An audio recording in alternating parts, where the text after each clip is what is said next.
Stadium in Tuscaloosa, Alabama. The third-ranked Alabama Crimson Tide plays host to the second-ranked Georgia Southern Eagles.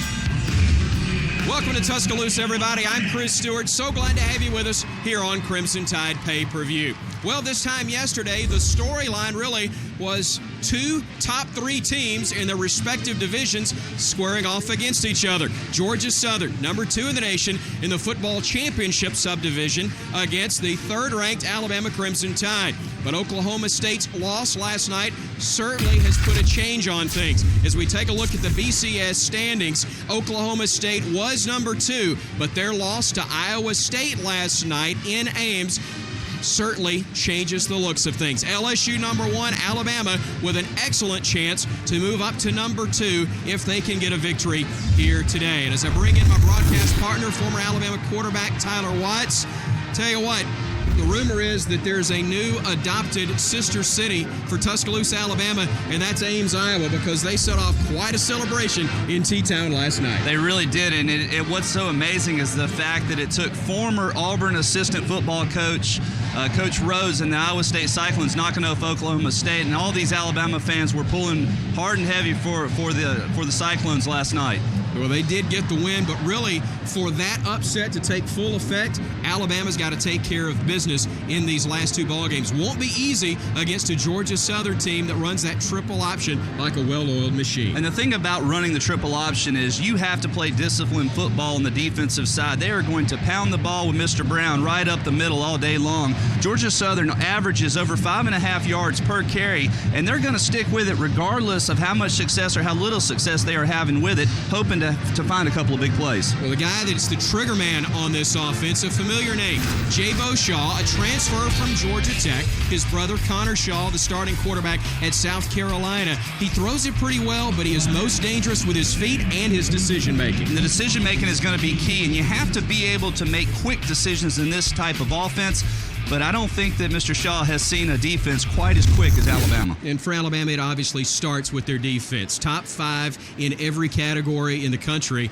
But really on the offensive side, the guy they lean on heavily will be Trent Richardson, the Heisman Trophy candidate at running back. And I think that he's back in contention for the Heisman Trophy as well, averaging about 120 yards per game for Alabama. He's so versatile, though, coming out of the backfield as well with the passing as well as running between the tackles. It's going to be fun. Alabama and Georgia Southern here in Tuscaloosa. We will have the kick when we come back right after.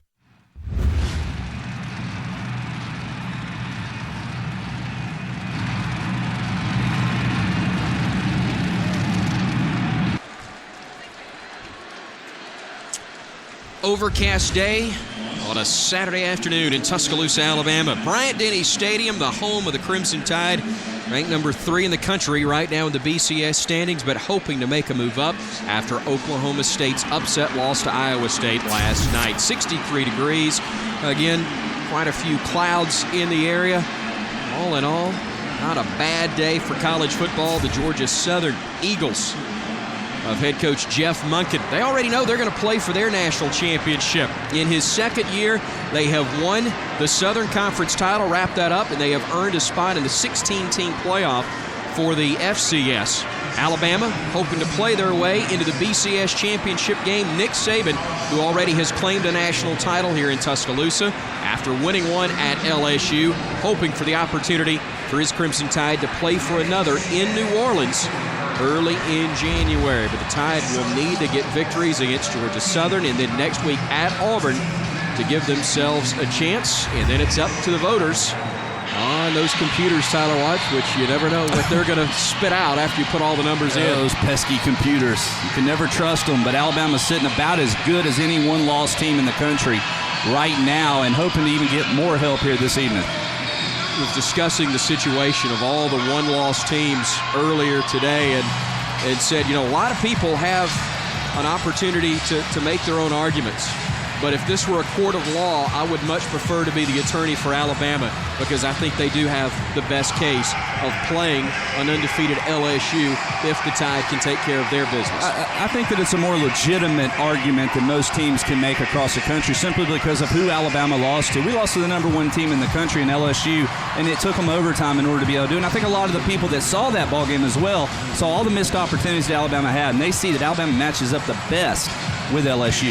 Which people also realize Alabama didn't play its best in that game. Now, not that the teams that lost their single contest felt like they played their best game also, but this one very, very close against LSU just a few weeks ago.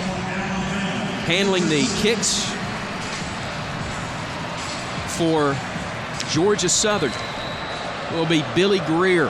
He will handle the kickoffs. Adrian Mora, one of the top placement kickers in the country, will take care of things for Georgia Southern, and he has only missed one field goal this year and has not missed a PAT throughout his entire career there in Statesboro. But Alabama hoping that the only kicks he'll make will perhaps be long field goal tries here today. Christian Jones and Marquise Mays are the deep men for Alabama, as the kick will be fielded by Mays, and he'll do so at the 10. Mays to the 20, got a seam at the 30, still on his feet, 40, and finally will be brought down as he nears the 44-yard line. Excellent starting field position thanks to one of the seniors honored before today's game. 34 yards on the return by the Tarrant native, Marquise Mays, and Alabama will look a little different on the offensive front. We'll talk about that as we go along. But A.J. McCarron, the sophomore, Nick Saban asked Thursday night during his radio show who has made the most improvement from day one, and he pointed to his sophomore quarterback from Mobile. And that's saying a lot, too, because, I mean, this is a heated battle in the spring and over the course of the summer, and A.J. wasn't even named the starter until about the second game of the season. Alabama with Richardson, the lone setback, short drop, pass complete to another senior. That's Brandon Gibson. Mobile to Mobile. Gibson also from the Port City, as that one will be enough for the first down. We take a look at the Alabama starters, and Barrett Jones listed as a starter, but not likely to see action today. Alfred McCullough starting in his place at left tackle. He's been battling an ankle injury. There are others that are not available today because of injury, illness, or in the case of two players, one-game suspensions. We will get to that in a moment as you take a look at McCarron as Bama operates from just inside the Georgia Southern 44, but flags come in, and Alabama likely will be faced with a 1st and 15. Number 61 of the offense, 5-yard penalty, first down. We look at the defensive starters for Georgia Southern. Again, they have done a great job in the football championship subdivision. Clinched the Southern Conference title a week ago with a victory against Wofford. And Tyler, for those that may not be as familiar with that level of football, the Southern Conference is at their level what the SEC is to Division I. And you see Trent Richardson, the Heisman Trophy candidate, churning up yardage as he gets down inside the 40-yard line, getting all of the penalty yardage and then some back on that play, a 12-yard pickup. And you're talking about what Georgia Southern is in their conference, and about the only difference here is the size. Athletically, you know, these guys on Georgia Southern are pretty talented. It's just they might not be a couple inches taller or 50 pounds heavier like you'll see in SEC play. They've been good against the rush, but again, that's against different teams. 123 yards per game is all that Georgia Southern's defense has been allowing this year. Matt Moore, our referee. And we'll have the second penalty of the game, or will they waive this one off? We will listen in. You should take a look at our officiating crew, veteran group. Before the play, offsides, number 66 of the defense with contact, 5-yard penalty. The penalty results in a first down. Georgia Southern averaging just 40 yards per game in penalties, and Alabama also one of the least penalized in the nation at right at 35 yards per game. So the Tide will have 1st and 10 operating from the 34 of the Eagles. They'll swing it out to Gibson, needs a block, gets inside the 25 and works his way near the 20-yard line, and that'll be enough for another Crimson Tide first down. And Bama with the short passing game, almost extended handoffs on a couple of these to Brandon Gibson. And I like the short passing game initially early on in the game. It gives your quarterback a lot of confidence, gives those wide receivers confidence as well as you continue to move the chains. 13 yards on the pickup as they operate from the gun. Richardson will get the handoff, and he will be knocked down after a gain of a couple. And the defensive front pretty good there for the Eagles of Georgia Southern. Russell and Riley, 66 and 96, very talented and All-Americans at the FCS level. It was mentioned who gets credit for the stop, but 96 and 66 really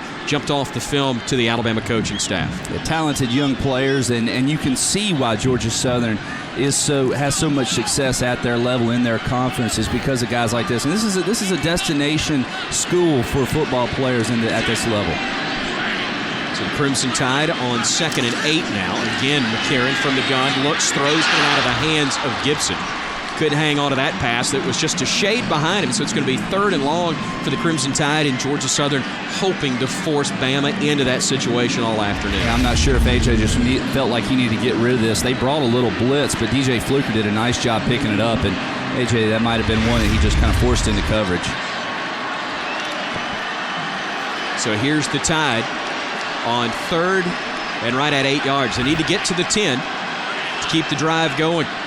As McCarron, who's done a really nice job of putting Bama in the right play. That part of it gets somewhat lost. When you think of the quarterback, everybody tends to look just at the passing numbers, but he's done a great job of putting Bama in the right play, and that one there will set up the Crimson Tide in a 4th down and about 4.5, maybe 5 yards, and in all likelihood, we'll see Jeremy Shelley come on to try the short field goal for the Crimson Tide. This has been an issue for Alabama in the last couple of ball games, have not been as sharp in their place kicking as we saw in the first 7 or 8 contests of the year, but Alabama now in a spot as we head down the home stretch where they really need to shore this one up. McCarron is the holder. Carson Tinker will snap it, and Jeremy Shelley will handle the kick. It'll be a 33-yard try, and that one is true. So Alabama gets on the board, a 3-0 lead over Georgia Southern with 11:48 remaining here in the opening quarter.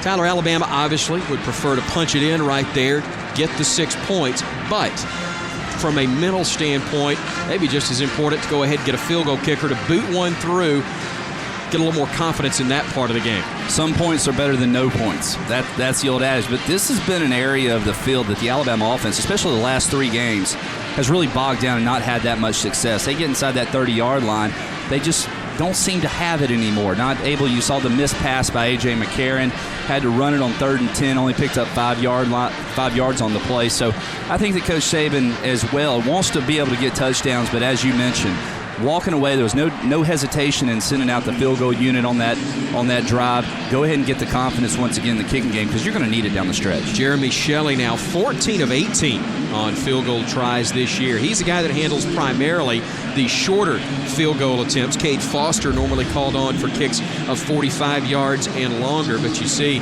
as he was able to cap that drive of 7 plays, 42 yards, 3 minutes and 12 seconds. Nothing really fancy from Alabama offensively, but we didn't expect to see that, Tyler, from the Crimson Tide against Georgia Southern. Yeah, just short passes, running the football between the tackles as you would anticipate and what we've seen all year long. And I think the initial drive is just to calm everybody down, get a little confidence going again. Now it's the defense's opportunity. How are you going to respond to this type of offense with the triple option attack? Get off the field, get the offense back on there so we can start opening it up and put some points on the board. And the formula really no difference in this game for the Crimson Tide on offense than any other. Wear down the opposition, different ways of doing that. People tend to think of just pounding it between the tackles, but Bama able to utilize its speed somewhat on the corners. They are, and you've seen a couple of different faces simply because you got a couple injuries. Jones is out, Hanks is out. That's given other guys an opportunity to get out on the field, and I like how we went right to Gibson. First couple of passes right to him. Get his confidence up because you might depend on him next week versus Auburn. High school and college, you ran a lot of different systems. You know the option very, very well, though. Talk about the pressure that's put on the Alabama defense with what they're about to face? I've never had to defend the triple option. I've just gotten my rear end handed to me running the triple option. I can tell you more about what Jabo Shaw is about to experience than probably the Alabama defense. When you look at the assignment for the first 10 weeks of the season, Jeff Monken told us earlier this week on a conference call, he said, look, you're asking defensive ends to rush the passer for 10 straight weeks. Now you're telling them to pinch in defensively. That's a different mindset. So playing conservative and assignment football defensively definitely a key for the Tide, as LaRon Scott will field that one and make his way up across the 25-yard line. And that's where the Eagles will set up shop, 1st and 10. A return of 15 yards. And we do get an opportunity to see Jabo Shaw, who started his career at Georgia Tech, where Jeff Monken had been an assistant coach under Paul Johnson. In fact, he has spent 3 different stints under Coach Johnson during his career. Georgia Tech most recently, before that at the Naval Academy. But he was an assistant during an extremely successful time in Statesboro at Georgia Southern, where the Eagles won 2 national titles with Coach Johnson is the head man, but Coach Monken working with the slot backs. In 5 years, 62 wins, 2 national titles. Pretty good resume, and the folks in Statesboro were very excited to see Jeff Monken come back to their town and head up their football program, as we've got a flag on the play. That carry resulting in about a 4-yard pickup right up the gut. But again, Matt Moore will have our call. Offsides. Number 92 of the defense. 5-yard penalty. Replay, 1st down. That'll be flagged on the Crimson Tide's Damian Squares. We take a look at the starters across the front. And again, they will be outmanned by a very large number across the board. That's on offense and defense along the front, but very quick linemen offensively and defensively for Georgia Southern. And when running this style of offense, you can be shorter, smaller, as long as you are quick. You can get a hat on a hat and just create that little seam, as all these running backs are looking for. The eye set for the Eagles, as they'll have another man in the backfield. The option and the pitch coming to the near side. And running away to the corner, 1st down yardage and more.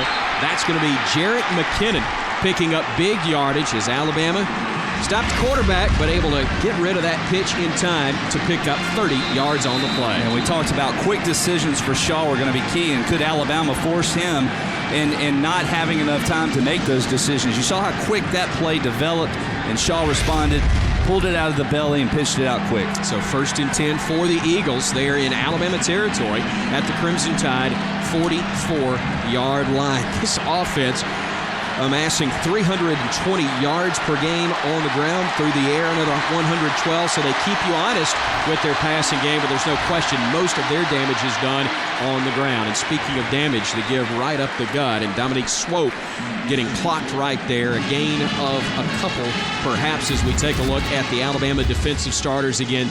Top 5 defensively. Jesse Williams again listed as a starter, but he is out today because of illness. Josh Chapman also not available because of an ankle injury. Same thing for 2 offensive starters for Alabama in Darius Hanks at wideout and Barrett Jones at tackle. 2 players suspended because of violation of team rules today. That's wide receiver DeAndre White, and unfortunately as well, senior defensive lineman Nick Gentry.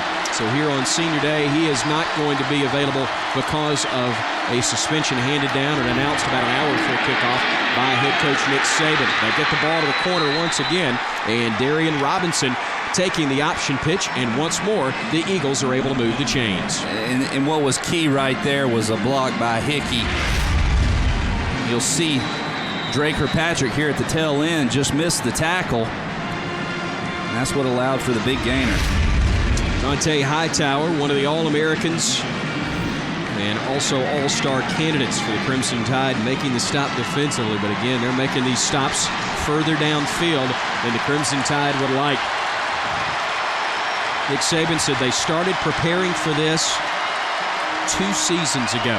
This didn't just happen this week, but Alabama trying to stop one of the most potent offensive attacks on the ground in the country, and that is going to be close to another 1st down as they go right up the middle with Swope once again. talk about different ways of defending the option attack. You know, you can bundle everybody in and take away the fullback, but then you're vulnerable on the outside with a pitch in the quarterback. So Alabama is going with a three-man front, trying to play loose linebackers and attack the line of scrimmage. Unfortunately, though, Swope is able to pick up 5 or 6 yards before contact. I'm going to play on their heels a bit as they're just outside the 20-yard line, where they have been lethal in the red zone this year. Shaw at quarterback. Robinson in motion, but they'll give it to Swope along the left side, and that's enough for the first down. So in the red zone, where this year the Eagles have converted on 87% of their chances, 67% of the time in the red zone, they come away with touchdowns. And Kirby Smart, a Georgia native, and by the way, hello to his parents who are watching back home on Crimson Tide pay-per-view. Sonny and Sharon Smart watching this one. Understand Dad was giving him fits this week, so you better come up with a way to stop that triple option. Nick Saban said he has not prepared to stop this type of defense since he was the head coach at Toledo back in 1990. So they had to draw back on the past, and it looks as though Damian Square figured it out, at least on one play, a loss of 3 yards. That'll put it back at the 21 and set up 2nd and long. And this is what Alabama's looking for. You just keep putting pressure on this style, and you hope that you get a couple of missed reads. Ball probably should have been given there, but I think that Shaw was saying, hey, Square's about to take my fullback, I'm going to pull it. Well, Square played both of them. So from the 21-yard line, as you see Damian Square, those tremendous defensive linemen for head coach Nick Saban. 2nd and long, 3rd and long, something that the Eagles are hoping desperately to stay out of. As again, Bama able to come through, and Quentin Dial making the stop with a quarterback there. Another loss all the way back to the 25-yard line. It'll be 3rd down and 17 upcoming. And Dial just doing a great job getting off the block right here. Knows what his assignment is and is able to get on Shaw before he has an opportunity to pitch. Bama did a great job of reading that one on the corner. I don't know if it was Jarrell Harris who was with the potential pitch man right there in Nico Hickey, one of the A-backs, but a great job of sticking with their men defensively, and the Tide forcing Georgia Southern into a 3rd and long on the year. Georgia Southern converting on 51% of their 3rd down opportunities, but instead of 3rd and 17, more than likely it's going to back them up 5 more yards here.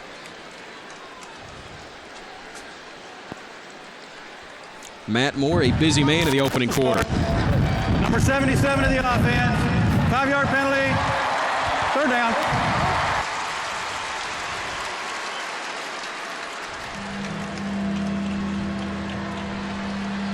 So Jeff Monken's team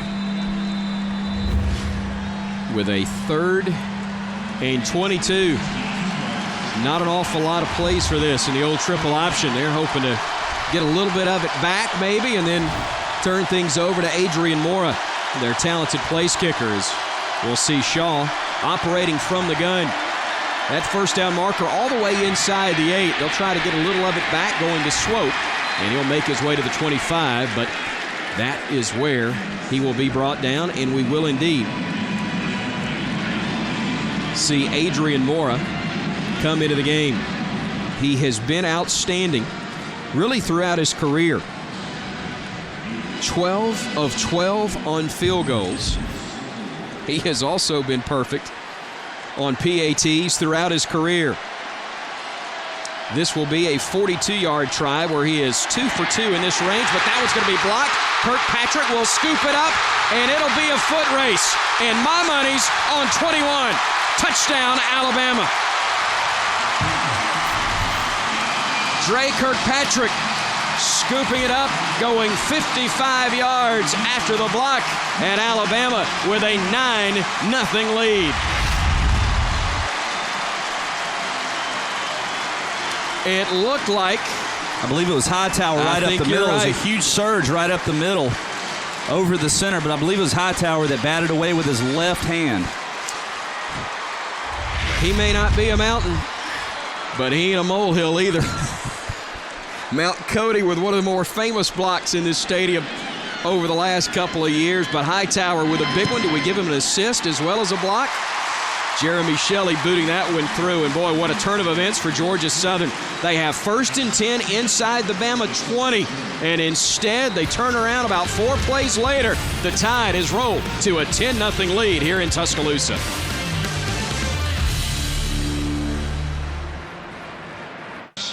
For the first time all season, Adrian Mora has a field goal attempt blocked. And Chris Rump, the defensive line coach for the Crimson Tide, talking things over. But Tyler, Bama, a big play in special teams. Dante Hightower getting that paw up there. And then Dre Kirkpatrick, you ain't going to catch him in this situation. No, you're not. I'm not in the open field. And they gave good chase, but hey, you give a cornerback an opportunity, whether it is an interception or a scoop and score opportunity like that, they're going to take advantage. And I saw Dre in that much open field. The only question was he going to kick that ball, trying to pick it up, or was he going to get the touchdown? Kirby Smart's defense been a little bit able to come up with a great defensive stand, though. Let's not forget, everybody will remember the block kick, the scoop and score off of that, but the defense, after being pushed back inside the 20, pushes back, setting up 3rd and 22, and then ultimately that field goal try. Yeah, and that was about a 7-minute drive as well. So Alabama gave some ground, but did a good job of putting the foot down. Now what you want to see, though, what adjustments are made on the sideline? You've seen how they run it. You've seen how quick it is. What adjustments are made? You're tired. You got to get back out there on the field and defend it again. So Cade Foster will kick things off for Alabama.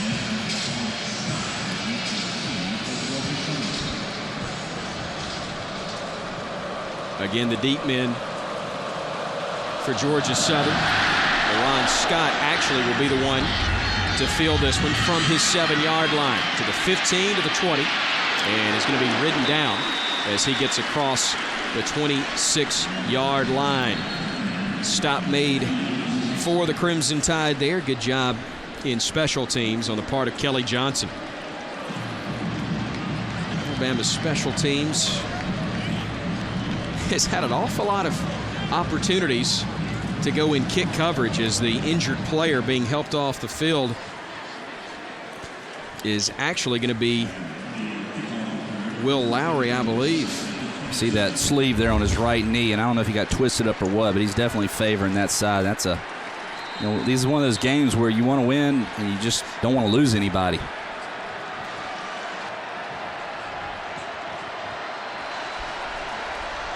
Bama, one of those that goes with the double numbers. So actually you saw that it was Will Lowry injured on that play. And Tom Roberts, who handles our Cooks Pest Control sideline reports, will give us an update on him. In fact, we welcome in the pride of Fayette County right now. Tom, what do you got for us? Well, Chris, this is a game where Alabama started off very emotionally, as you would expect on Senior Day, and because of the score last night, Iowa State beating Oklahoma State. And I think we saw some of that emotion on the first drive, maybe contributing to maybe a miss here or there.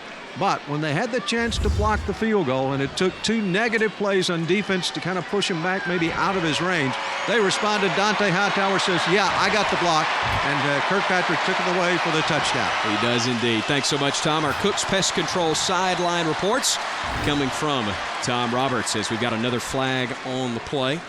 And it looks as though delay of game will be the signal. Part of the snap, play a game. Number 14 of the offense, 5-yard penalty. Second down. Jeff Munkin's team again has done a nice job of avoiding penalties by and large this year, averaging just 41 yards in penalties on the season, but that's about the 3rd or 4th already that they've had to deal with this week. Take a look at Jabo Shaw, who's had, again, a really nice career. He has started 10 games in his Georgia Southern career. Again, not a great passer, but a very good engineer of the offense, as he's going to be brought down to the play. And I said Jesse Williams wouldn't be available because he was ill.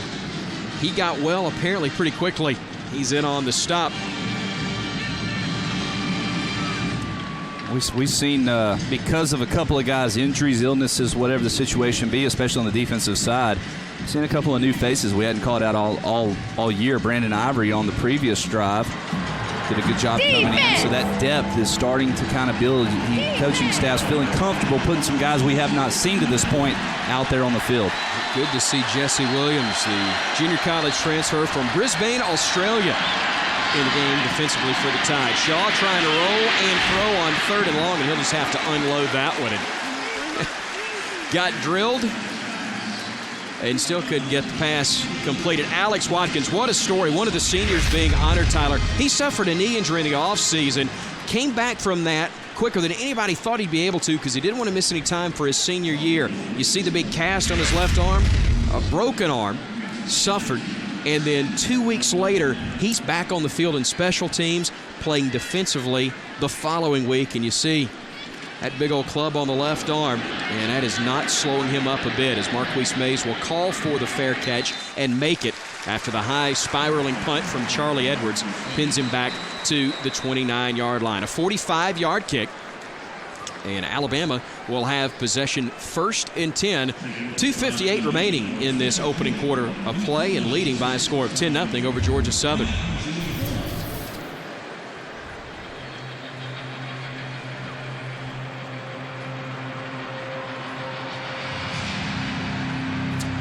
Along with Tyler Weitz and our sideline reporter, Tom Roberts, I'm Chris Stewart. Head coach Nick Saban has seen his offense put 3 points on the board. Special teams getting a blocked field goal attempt and then scooping it, taking it 55 yards for the touchdown, but making sure the defense understands what they're facing in this triple option from Georgia Southern as we go back to the big play of this game thus far. Pressure up the middle, and that's what's been so fun about watching how the defense adjusts to how they're being attacked. And we saw there on the second possession, though, Chris, of just the fact that Georgia Southern could do nothing offensively. You know, Tyler, regardless of whether it's the triple option, the spread, pro-I formation, Alabama on the opening drive of the season has gotten everything, including the kitchen sink, from opposing offenses, but it is amazing how good they have been after making adjustments following the initial series of the ball game. You know, and we heard this after the Penn State. I think it was explained the best by Coach Saban and the staff is the fact that he mentioned, you know, we see so much that we like to just to get in a base type of defense so that we don't give up a big play. And how much of the success opposing offenses have on the opening drive simply because we are in a base defense. They know that. They know they can attack us. That's their best opportunity to put points on the board. After that, we know what they're doing. They know what we're doing, and now we can attack them. There was concern, perhaps on the part of a lot of people 24 hours ago, that Alabama may not be as focused. It's senior day. It's the last home game. You're playing a very good opponent in Georgia Southern, but one from a lower level of competition. And yes, Auburn in the Iron Bowl looms next week. But after Iowa State pulled off the upset against Oklahoma State, I think that completely went out the window. Alabama now back in control of its own destiny in terms of the BCS title game. Not the SEC championship, but the BCS championship matchup. They know they've got to come out and take care of business. Yeah, and I think that gave them a little boost in their steps, so to speak. Gave them that little bit of fire that they might have been lacking otherwise. Twitter went in meltdown from West Alabama last night as the Bama players said there was a bit of a celebration at the team hotel about the time Iowa State scored that touchdown at OT to pull off the upset. But taking care of business in their own right, Trent Richardson right up the gut, 15 yards and an Alabama first down. And just a little draw play right up the middle, but you can see wide receivers getting in there. Norwood doing a good job getting up on the second level. The Heisman Trophy candidate averaging almost 6 yards per carry and 120 yards per contest for Nick Saban's Crimson Tide.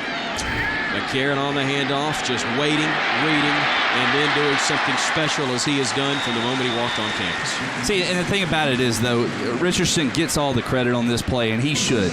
Good job of shifting your weight, finding the hole, being patient, all of the above. How about the blocking up front, though? Body on a body. Look at the stalk blocking down the field by Smelling and a couple of other guys. Doing a great job. That's your tight end and two tight ends, really, that do a good job coming out, catching the ball, but even more importantly, are great blockers. An entire right side. Vallejos, the senior center, Anthony Steen at right guard, and then the tackle, DJ Fluker, on that play as well. Eddie Lacy in the game at running back, spelling Richardson for just a moment. 5 carries, 44 yards already as McCarron works from play action.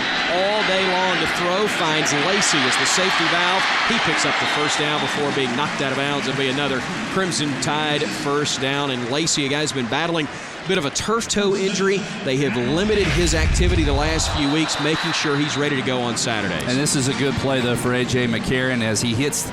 You'll see it Lacey late on a safety valve who's able to pick up great yardage. But A.J. did not force the ball down the field, didn't get the look that he wanted. He's gotten enough from the sideline to know better than that than to force the ball down the field. So he takes what the defense gives. Give the ball to Lacey. That's exactly what the Tide does, and you see why. As he works his way forward, that is a helmet, not the football that popped loose, and thankfully the head was not attached to that helmet still as it came loose. We do see flags coming in late. See if there was some jawing on the play, or is it a physical mistake made by one of the guys in either crimson or white. Matt Moore and his crew discussing it. Again, 2 of the least penalized teams in their respective divisions, but a few bits of laundry left on the turf here in the opening quarter. Blocking the back. Number 7 of the offense. 10-yard penalty from the spot of the foul. Remains first down. Came in very late and somewhat unusual on a straight-ahead give to have a wide receiver called for a block in the back. But Kenny Bell guilty there, and you see 6 penalties between the 2 teams, and both almost halfway to their season averages in terms of penalty yardage, and we've yet to end the first quarter. Yeah, and I think that this is a game also where the coaching staffs want to see a clean game. They don't want to see much of that laundry, as you just mentioned, out on the field during the course of the game. Again, both of these teams have played sharp. It is quite possible that we are seeing participants. Ball start. Number 4 of the offense. 5-yard penalty. Remains first down. Yeah, this is a mental issue, and we saw how it backfired and really cost Alabama in the LSU game. But now a couple of false starts here, hitting guys laying around the pile. These are the type of penalties you don't want to see this late in the season. And Tyler, again, improvement on the offense, something the Tide definitely wants to see, because as I was about to say, it is quite possible we are seeing participants in the national championship games at both the football championship and football bowl subdivision levels. Eddie Lacey getting the penalty yardage back and then some, working along the right side. That'll get him down to the 23-yard line, and Bama will have second and short from there after the 18-yard pickup. This is one of those things, too, all the way down at about the 31-yard line. 2 penalties back you up. Alabama's fortunate enough here to be able to gain that yardage back on just a little simple run play, but not the type of errors that you're wanting to see. Chris Underwood in at tight end on the right side. Your H-back is Smelly, but the give goes to Lacey once more. It's spinning, which has become a signature move of his for that first down and more. He'll get down inside the 20 to the 16-yard line. 1st and 10, Alabama from there, as the opening quarter of play has come to a close. Not a bad start for Alabama. A 10-0 lead. Special teams with a big play. In fact, special teams accounting for all the points early on Senior Day. The Eagles have come soaring in, but the Tide shooting them down early.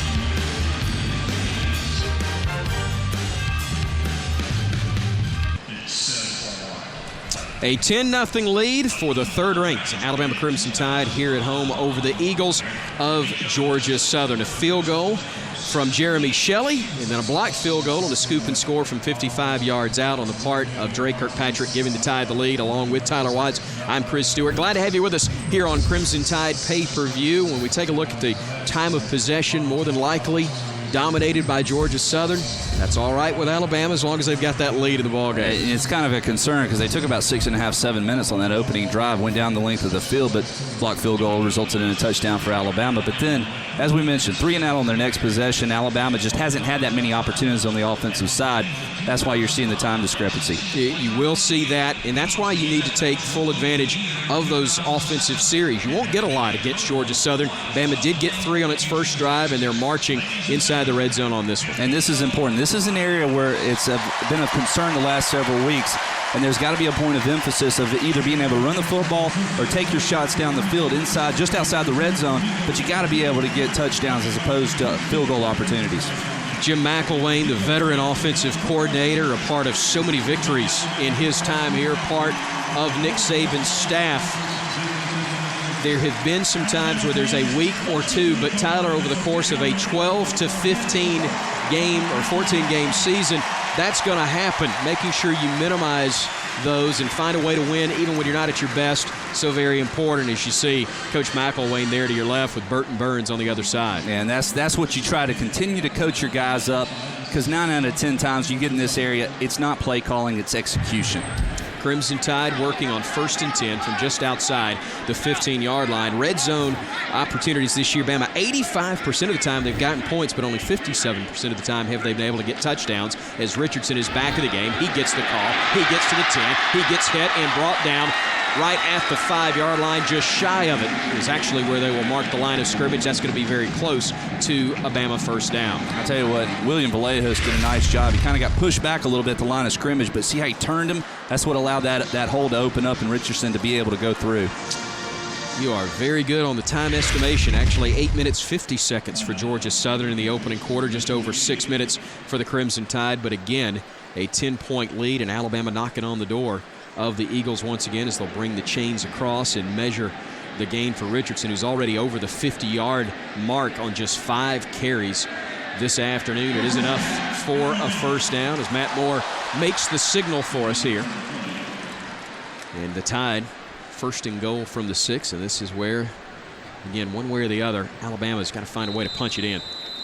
And now what do? You got a couple of guys on the offensive line. You don't have Jones in there. There really is no strength, I wouldn't think, to the right or to the left.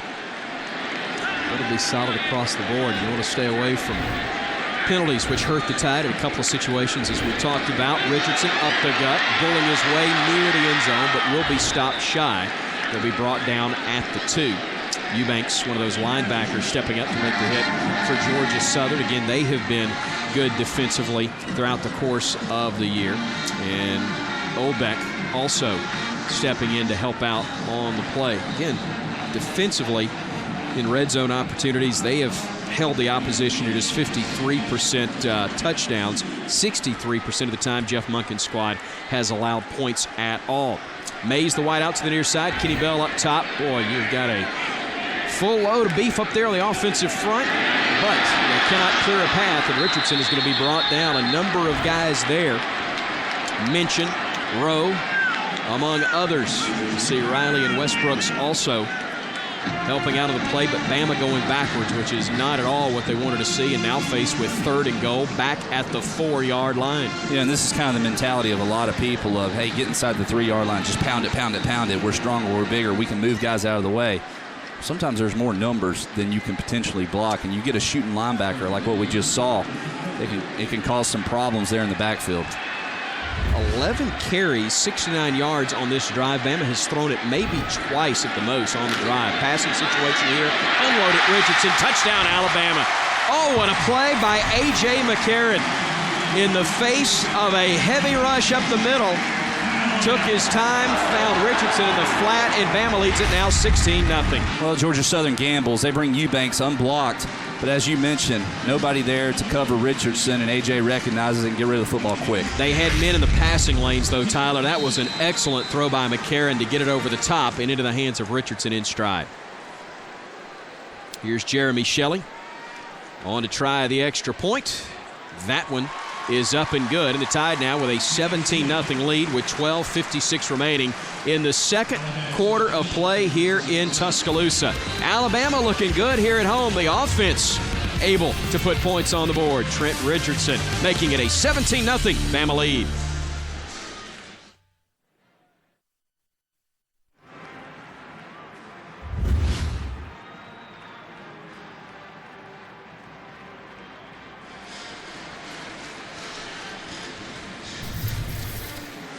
Nick Saban talking things over with his offense. Somewhat spirited, one-sided discussion taking place right there. And came back just to emphasize a little bit more. And I think part of the message is don't pay attention to the scoreboard. Make sure, as he always says, you play to that standard. They want to improve. They've got to improve if they want to accomplish their goals down the stretch. And I could be completely wrong, but I think that his concern is more on what's happening pre-snap. The mental mistakes, the penalties that potentially could have cost Alabama. Yeah, they're able to overcome it, But as you mentioned, if you're playing to a standard and you're trying to play for perfection, those are the type of things that, it's just not characteristic of this football team. And we've seen too much of it in the last 2 or 3 weeks. Let's check in with our Cook's Pest Control sideline reporter, Tom Roberts, who's got a pretty good visitor with him. Yeah, Chris, D'Amico Ryan's here with us, and you were just out on the field. They were paying tribute to you for what you've done since you left the University of Alabama. Always nice to hear the cheers of a Bama crowd, isn't it? Oh, yeah, always nice. Really miss, being in this stadium, playing here, hearing our fans. Feel like we have the best fans in the world. And they're cheering a pretty good football team. What's your impression of this year's Crimson Tide? It's, nothing different from, the Crimson Tide in the past, playing great defense, running the ball. It's great to watch the defense go out and work. They make a lot of big hits, a lot of big-time plays, so I definitely enjoy it every time I get a chance to watch. And it's always nice when you get a special teams play like the blocked field goal return for a touchdown. Oh, yeah, that's huge. Change the momentum of the game. Offense goes down, put points on the board. Trent Richardson, you and I were chatting about it a moment or so ago. He's not a guy you really want to play against, is he? Nah, that's a strong guy running the ball. Trent always has great balance, strong runner, and he's been great. Well, all right, thanks a lot for what you did here and since. Thank you. D'Amico Ryans. Chris? Thank you, Tom, and thank you, D'Amico. And, he's talking about getting the cheers of the Alabama fans, 101,000 plus. Here again at Bryant-Denny Stadium. I cannot remember who it was, but an Alabama football player drafted goes to his new city at his initial press conference. It was Sean Hanna, and he was asked what it was going to be like to play in front of about 60,000 fans every day, how he would handle it. And he said, I guess I'll have to get used to playing in front of crowds that small. You play in front of the biggest, loudest, and best fans in America when you play for the Crimson Tide, as this kickoff will be fielded by LaRon Scott, and he'll be tripped up shy of the 20-yard line. Hardy Buck, one of those tremendous young men on Nick Saban's team.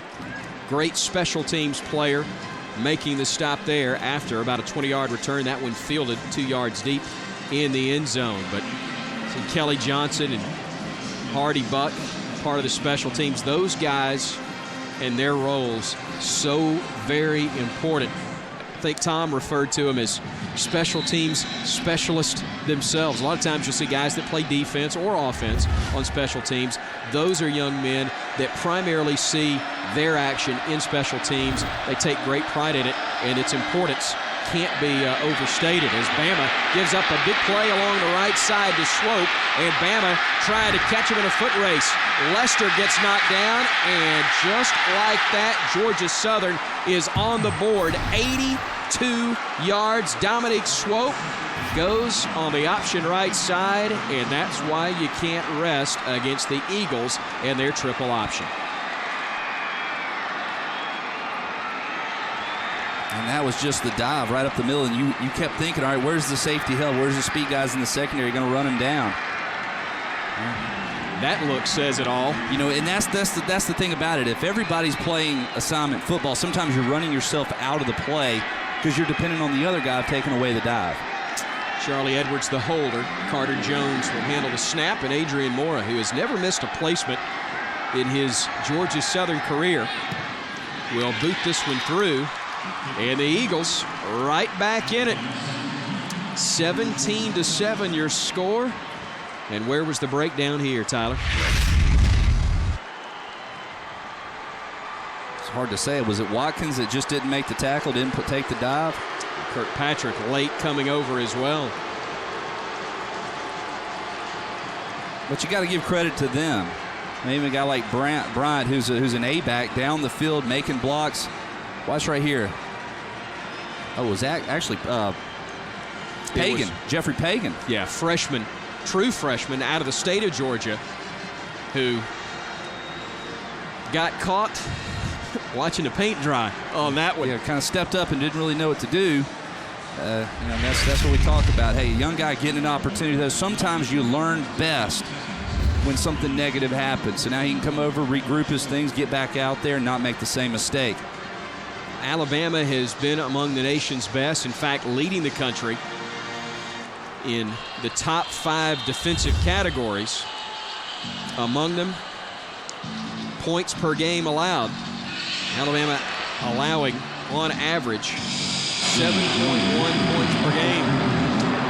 Georgia Southern hitting that number with 12:36 to go in the first quarter.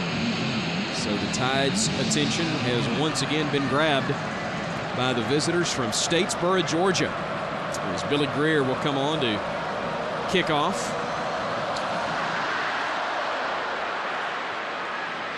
Fair catch called for and made right at the 35-yard line, and our producer Steve Graham making a great point. That's about double the number of yards on that play than Alabama has allowed per game this year. Average, and it's going to take a whole lot of negative plays to get that number back down.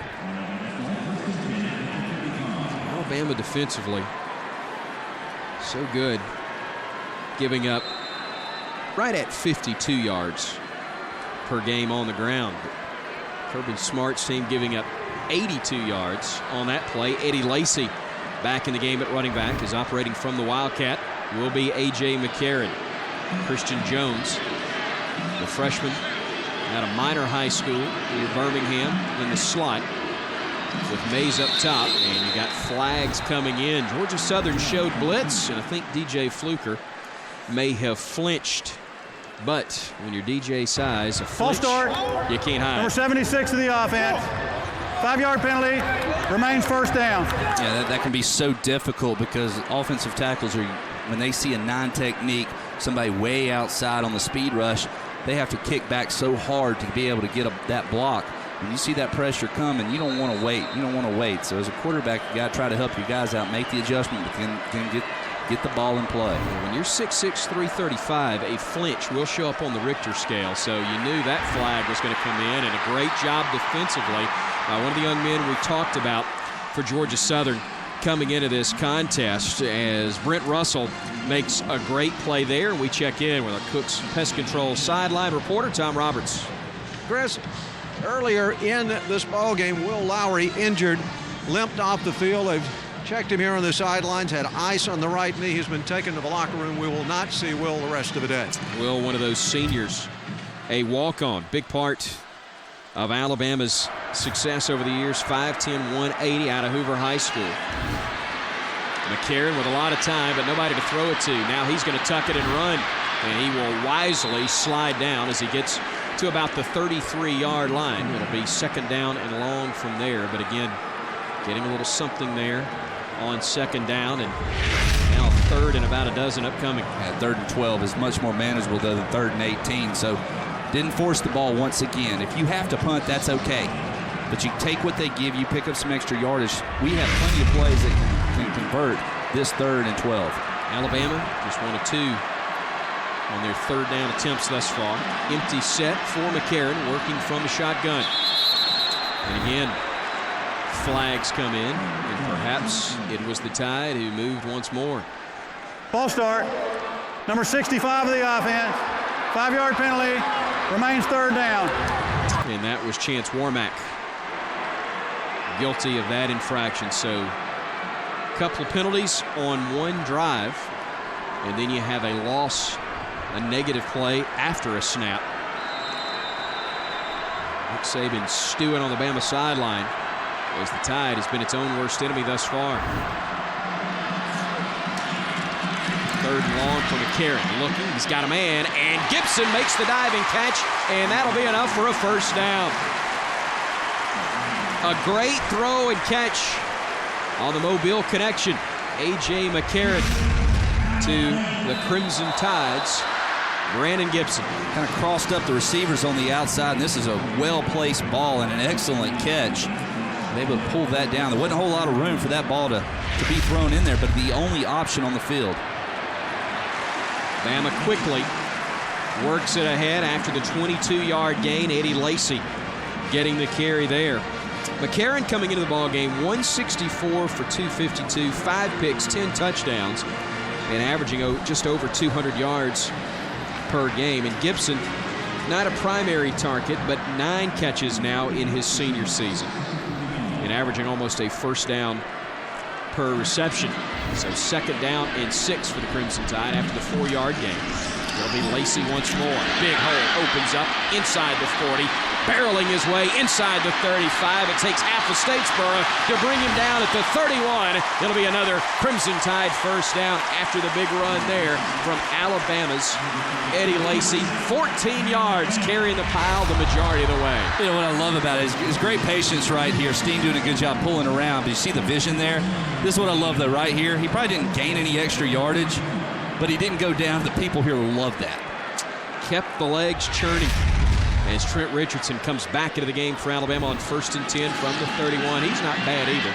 Keeping the legs going and barreling his way to the 25. They'll spot him actually just shy of that 25-yard stripe. What a combination Alabama has had for the last 5 years. Mark Ingram, Trent Richardson, the 1-2 punch. Now Richardson and Lacy. And because Eddie Lacy has been so effective, you're able to rest Richardson, a guy that is still sharp this time of the year. And I think that's what a lot of people on the outside look in and go, why would any running back want to go here when you have to split time with another back? Well, they stay fresh. They never get tired.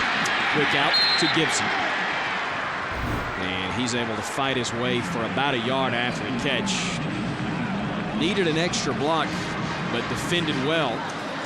LaRon Scott coming up from the cornerback slot to make that tackle in the open field and force Alabama into a 3rd and a long 2 yards for the first down.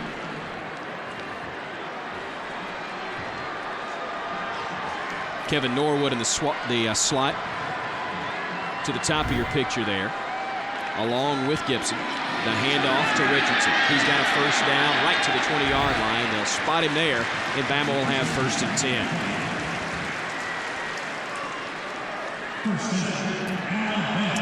Williams making the stop for Georgia Southern, but again, it is hard to stop that guy when he gets everything headed downhill. Yeah, and when all it takes is a little crease by the offensive linemen who do a very nice job a majority of the time of giving him those opportunities.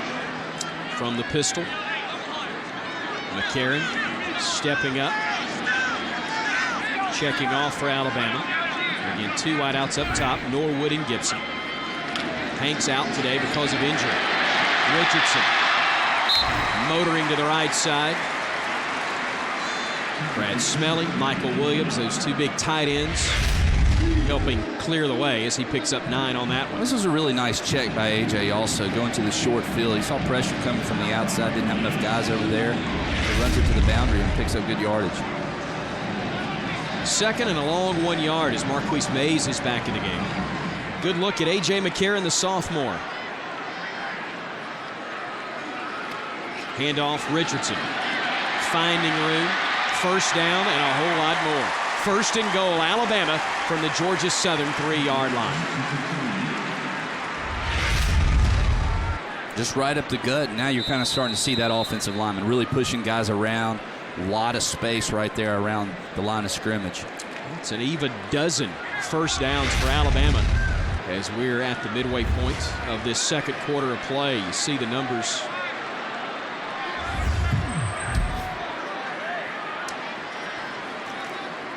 Richardson to the goal line. Did he get in? Not yet, say the officials. He got awfully close. Sniffed at it, but apparently did not break the plane of the goal line as we take a look at it from our low-level angle. You see Chris Underwood in there. I believe this was a good call. I'm not sure that the ball ever crossed the plane. No, you're exactly right. Can't fault him, though. He's fighting about 5 guys. 2nd effort. Got him about a foot out.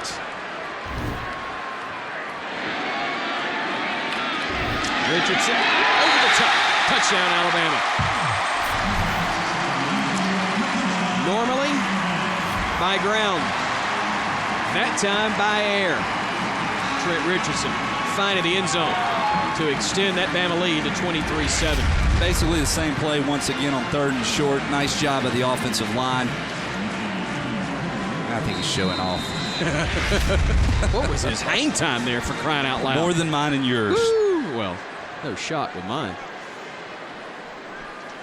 Shelley on to try another extra point. Snap. spot kick. They're all good. And Alabama pushes the lead back to 24-7. 6:16 remaining in the second quarter. Alabama answers back after the Eagles get on the board. Trent Richardson leading Bama to a 24-7 lead.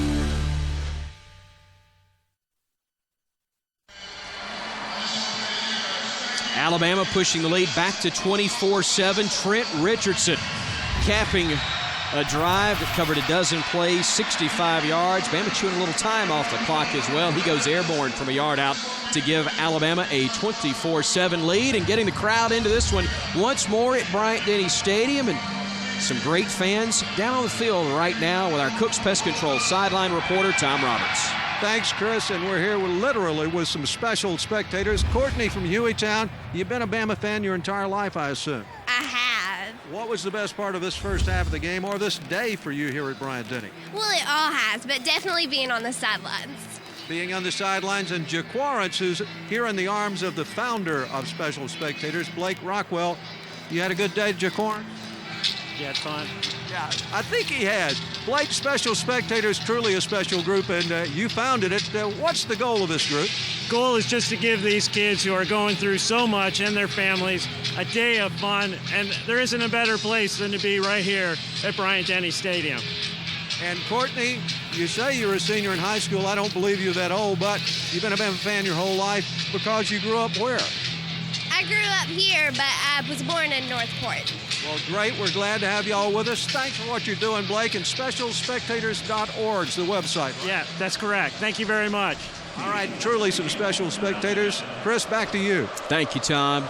Great to have them with us here, along with 101,000 plus in attendance to see the Crimson Tide enjoying a 24-7 lead. And Cade Foster kicking that one into the end zone. We haven't had many touchbacks this year from Alabama's kickoffs, but he found a spot there, able to boot it into the end zone, and the touchback will give Georgia Southern the football 1st and 10 from the 20-yard line. But as we saw on their last play, they could take it to the house at any moment. Bama having to make adjustments again defensively. Well, just do your job. I think that was probably what was preached more than anything over at the sideline after that last touchdown run by Georgia Southern, was just do your job, let everybody else do their job. And again, it may have been more than one, but it only takes one miscue in most offenses, but especially this one, to have things blow up on you.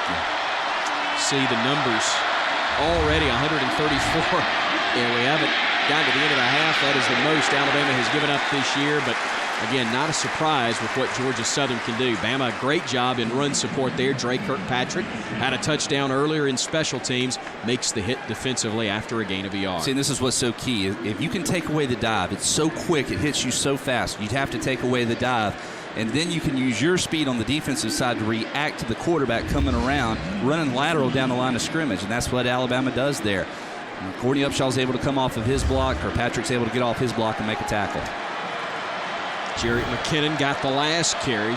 Dominique Swope is the setback right behind quarterback Jabo Shaw. As the Eagles of Georgia Southern operate on 2nd and 9. They'll go up the middle with Swope, who had the 82-yard touchdown run a couple of plays earlier for Georgia Southern.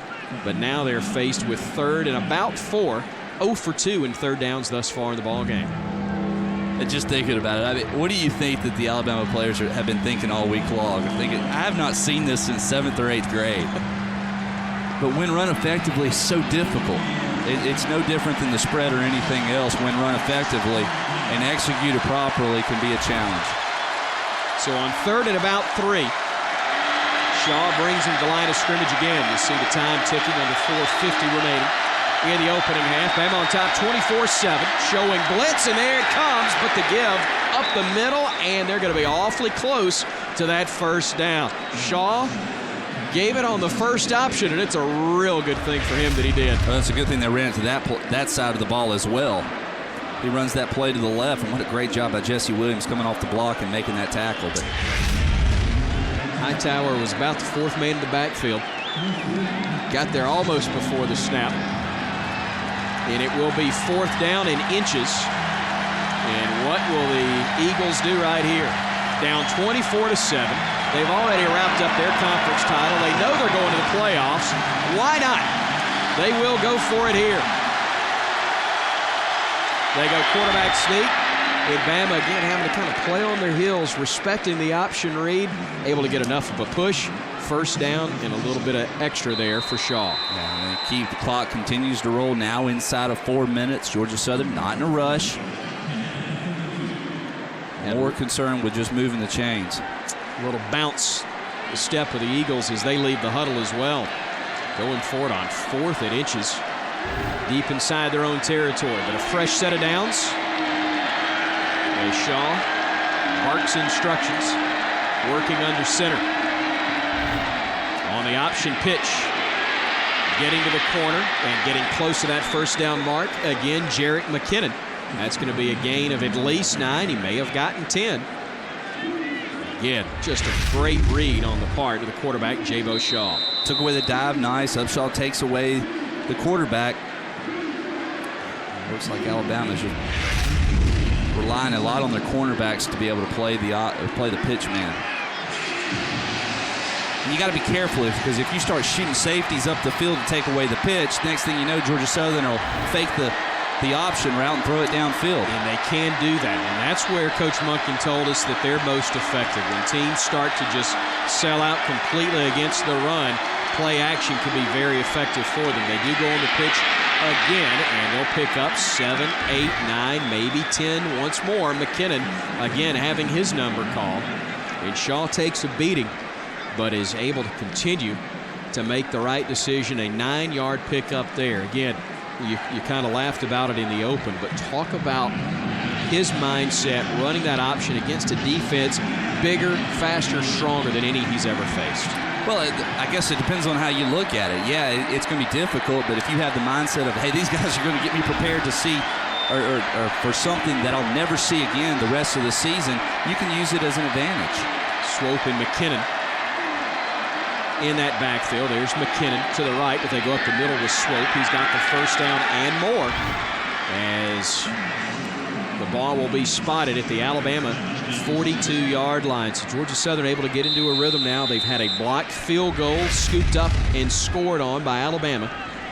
That was the first touchdown for the Crimson Tide, but since that point, able to maintain the football, chew up a lot of clock, but Coach Monken knows they've got to get points out of this drive with a clock at 1:40, and it becomes a bit of a factor right now for Georgia Southern outside that 40-yard line. They do have the 3 timeouts, and I'm sure they'll start using them now as they get closer and closer to a scoring opportunity. If not, time on the half is going to run out. Brandon Ivory making the stop there. Big number 62 along with Dante Hightower. Ivory, just a freshman, 6'4", 308, out of East High School in Memphis, Tennessee. Seeing significant action here today in the opening half. 2nd down and 8 for the Eagles with the clock ticking near the 1-minute mark. On play action, Shaw looking, he's got a man, catch is made inside the 10. Touchdown, Georgia Southern. Jonathan Bryant on play action, making a great catch on the throw from Shaw, 40 yards, and the Eagles on the board again. And there's the pass once again. Off the play action all day long. You've been relying on your corners to take away the pitch man. Draker Paxter just kind of gets beat, but a well-placed ball. And that's why they average about 30 yards per pass. And that's the key. They may not throw it a lot, but it's a big play when they do. Mora trying to add the extra point. He does. And now with 14 points, Georgia Southern matching Arkansas as the only teams all year that have put 2 touchdowns on the board against Alabama, and we have yet to reach intermission here in Tuscaloosa.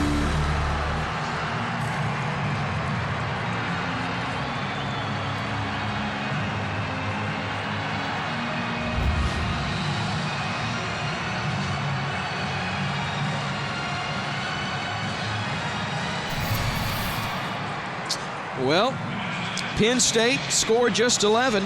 Florida only 10. Ole Miss, Tennessee, 7 and 6 respectively. Even top-ranked LSU could only score 9.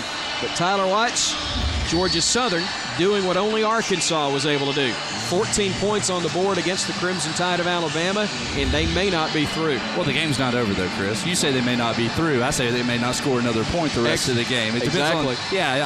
Quit being a pessimist, right? I mean, absolutely. Mark Barron fell down that play. He probably could have gotten back into position to make the tackle and force Georgia Southern to kick a field goal or be able to earn a touchdown on another opportunity. But you're seeing it right now. They lull you to sleep with that option attack, and they're so effective because they have the dive, and it continues to work. They're able to pick up 3-4 yards. Alabama's got to do a better job, figure out another way of taking away that fullback dive or that B-back dive, so that it puts all the pressure on the pitchman and the quarterback. You want the quarterback to be able to run the football when you're facing this type of offense, and that can be a challenge because they're not just blocking it one way. They block these option attacks several different ways, so you can't just line up one way and find a way to stop it and then continue to do it. I know you're talking about the pessimism in jest, but it is notable to point out that with this unique attack that they run so well, able to attack this Alabama defense in a way that nobody else has. And again, Alabama's made great adjustments all year long as you look at the scoring drive, the numbers 9 plays, 80 yards, 5:20 off the clock. And that I think just speaks volumes to what Georgia Southern does so uniquely and so effectively, and able to put points on the board, get themselves back in this game against Alabama. You know, I think a big part of the effective part is the fact that you just don't see it. I was talking to somebody earlier. They said this is the first time since 1985 that the triple option, the true triple option, has been run in this stadium. So you just don't see it much anymore. Therefore, you're not used to it. You can't prepare for it on a week-in and week-out basis. Look at the spread. A couple years ago, it was brand new. We adjusted. So many teams started running it. You saw it more. You learned how to stop it. This is, everything in football kind of comes full circle. No need to panic if you're a Bama fan, but it does point out there's a lot of football left to be played in this game. A lot of teaching going on. Not a ton of yelling and screaming going on. It's just making sure these guys have an understanding of what needs to be done. As the short kick will be fielded by Williams at the 29. Big Mike gets across the 40 and near the 45. In fact, they'll spot him across there. So now Bama, with 48 seconds to go in the half, has good field position to try to get some points on the board before the break. Another great opportunity to run your 2-minute offense. You're only about 20, 25 yards from being in field goal range.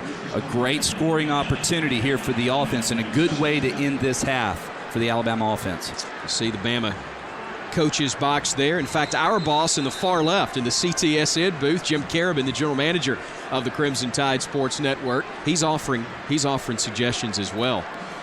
What? Just stop them. That's what Jim's telling them.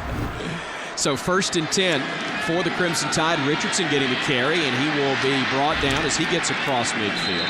And that'll be a gain of about 5 yards there. The Crimson Tide has all of its timeouts remaining, so they can burn one right here as well with 42 seconds left on the clock. Last week against Ole Miss, Alabama, deep in their own territory, tried to run 2-minute, threw an interception, and Nick Saban said afterwards that's not as much A.J. McCarron's fault as perhaps it was a strategy mistake in not just getting to the locker room with the lead at that point, and a mistake was made. Bama gives up, or almost gave up points, but the defense held. Field goal was missed. In that one, I said Ole Miss, actually Mississippi State in Starkville last week. But the Tide now in a different spot offensively, and as we talk about, they're trying to get better. Still time, still a need to improve as you move into this game and then the regular season finale at Auburn. As you said, a great opportunity to learn and get better here. I think so, and to kind of challenge yourself also. He's always talking about playing to that standard. Well, here's another opportunity and a chance to do that. Are you concerned about the opponent or the situation and trying to do the best that you can in that situation? That's exactly what's been presented here. By the way, we're talking about learning and improving and getting better. Oh, by the way, this game ain't over with. 10-point game, 24-14 with 42 seconds left to play in this contest, or in the opening half of play. Bama trying to add to its lead. Mays across the middle, and he's going to pick up the first down. That'll stop the clock momentarily with 36 seconds remaining. I was afraid for a moment he is going to run back behind that first down marker, but Mays does indeed get the first down. They'll start the clock, and it ticks down to 30 seconds as the ball is snapped. McCarron to the near side. That's Smelly, and he will get all he can, and then it steps out of bounds at the 30-yard line. That's enough for the first down. It stops the clock again. He gets to keep those timeouts in the hip pocket with 26 seconds to go. 2 timeouts allows you to work the middle of the field, and A.J. McCarron knows where his guys are, sees the spacing, gets it out to Smelly. You save a timeout like you mentioned. Now you only need about another 5 yards for the field goal, but I think Alabama's thinking bigger than that. 11 yards on that game. Again with 3 wideouts. Richardson and Smelly there on either side of McCarron, who operates from the gun. Looking right, nothing there. Now he's just going to have to throw it away and stop the clock with 21 seconds left to play in the first half.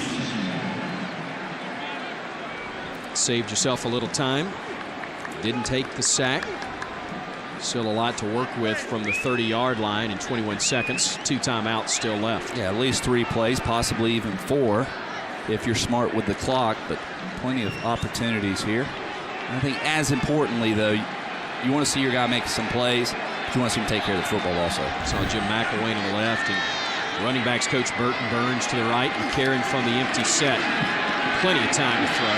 Unloads it, but that one's thrown out of bounds. Boy, Ron Scott had a beat on that one and probably thrown to the boundary out of the reach of Smelly intentionally, because if that throw was on the money, it's probably picked and going the other way. And we saw the same thing a couple of weeks ago versus LSU when Reed was able to come from the safety position and take it all the way inside the 5-yard line, the 10-yard line rather. So good to see the same mistake not made twice. Bama 3 for 4 on 3rd downs. Now you're down to 16 seconds to go in the half, and you want to make sure you don't have a negative play right here. And Jeff Monken also hoping that his Georgia Southern squad won't give up the big play, and he'll burn a timeout right here to make sure their guys are on the same page defensively. Just as Bama had a busted play late in the half to allow Georgia Southern to get the touchdown, they're trying to make sure they don't make the same mistake right here. Alabama obviously a little bit more proficient throwing the football, and so trying to make sure that they know where to line up. It may be a more traditional look. They want to make sure they get it right. And this is where the mind games start also between the two coaches. All right, are they going to try to go for the first down? Or are they just going to dunk it off on a little screen pass?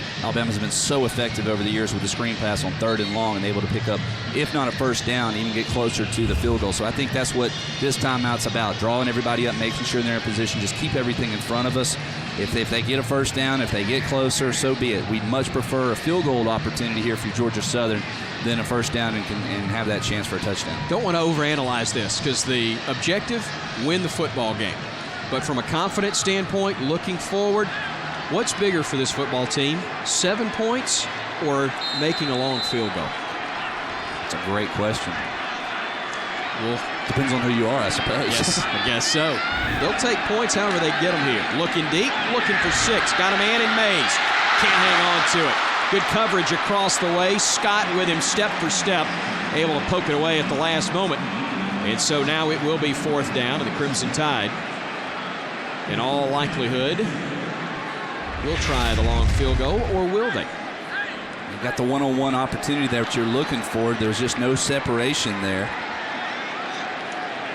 And that was an outstanding play. Just at the last second was able to knock it away. So now it sets up a 49-yard, 47-yard field goal opportunity for Cade Foster. It is 47 yards, and he is 2 for 4 from this range on the year. 2 of 8 on the season. And actually, it's going to be perhaps a little longer than that. We'll wait on the snap, but a timeout called first with just 10 seconds to go. And Bama really had been solid in their field goal attempts up until the LSU game. But as Nick Saban pointed out, don't pin all of this on Cade Foster and Jeremy Shelley, the struggles they had then against LSU, and then perhaps even a week later against Mississippi State.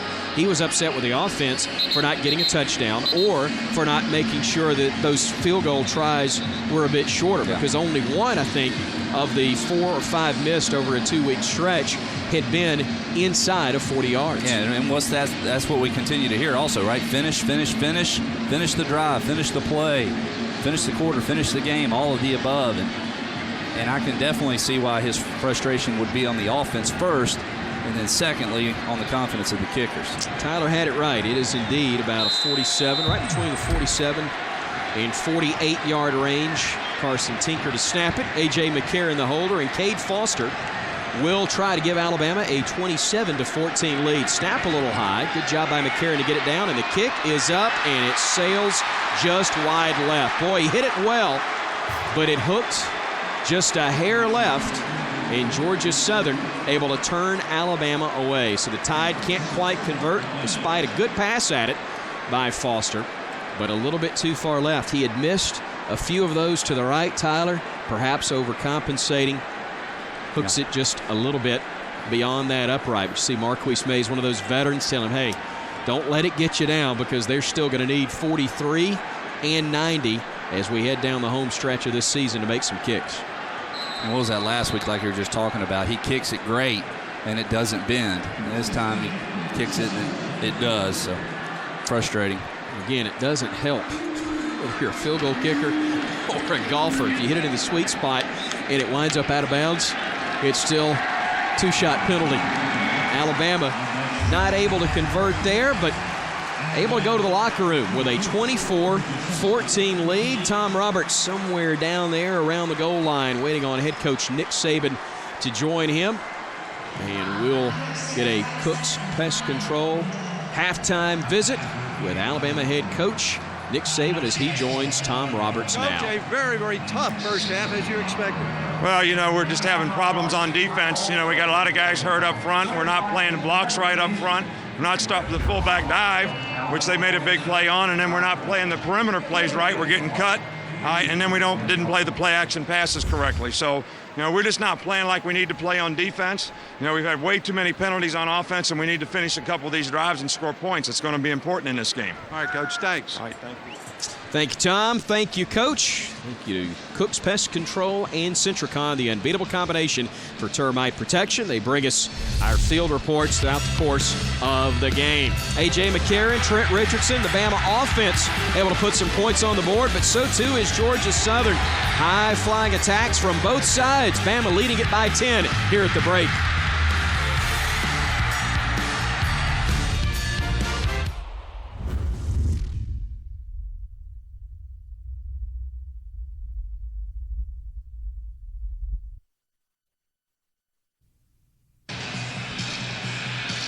Ten-point Bama lead here at intermission. Glad to have you with us here on Crimson Tide Pay-Per-View as Alabama looks to pick up another win at home, the final regular season game of the year. I'm Chris Stewart, along with former Alabama quarterback Tyler Watts. Tom Roberts roaming the sidelines as our Cook's Pest Control sideline reporter here this afternoon. Alabama now in a spot where, thanks to Oklahoma State's upset loss to Iowa State, they could very well be back in the national championship picture once again, but cannot afford to have this be a 1 or 2 possession game, perhaps even, or they may lose some votes. You never know what the voters are going to do. They'll get no major credit, unfortunately, although this is a good team they're playing in Georgia Southern because they're in the football championship subdivision, a lower level.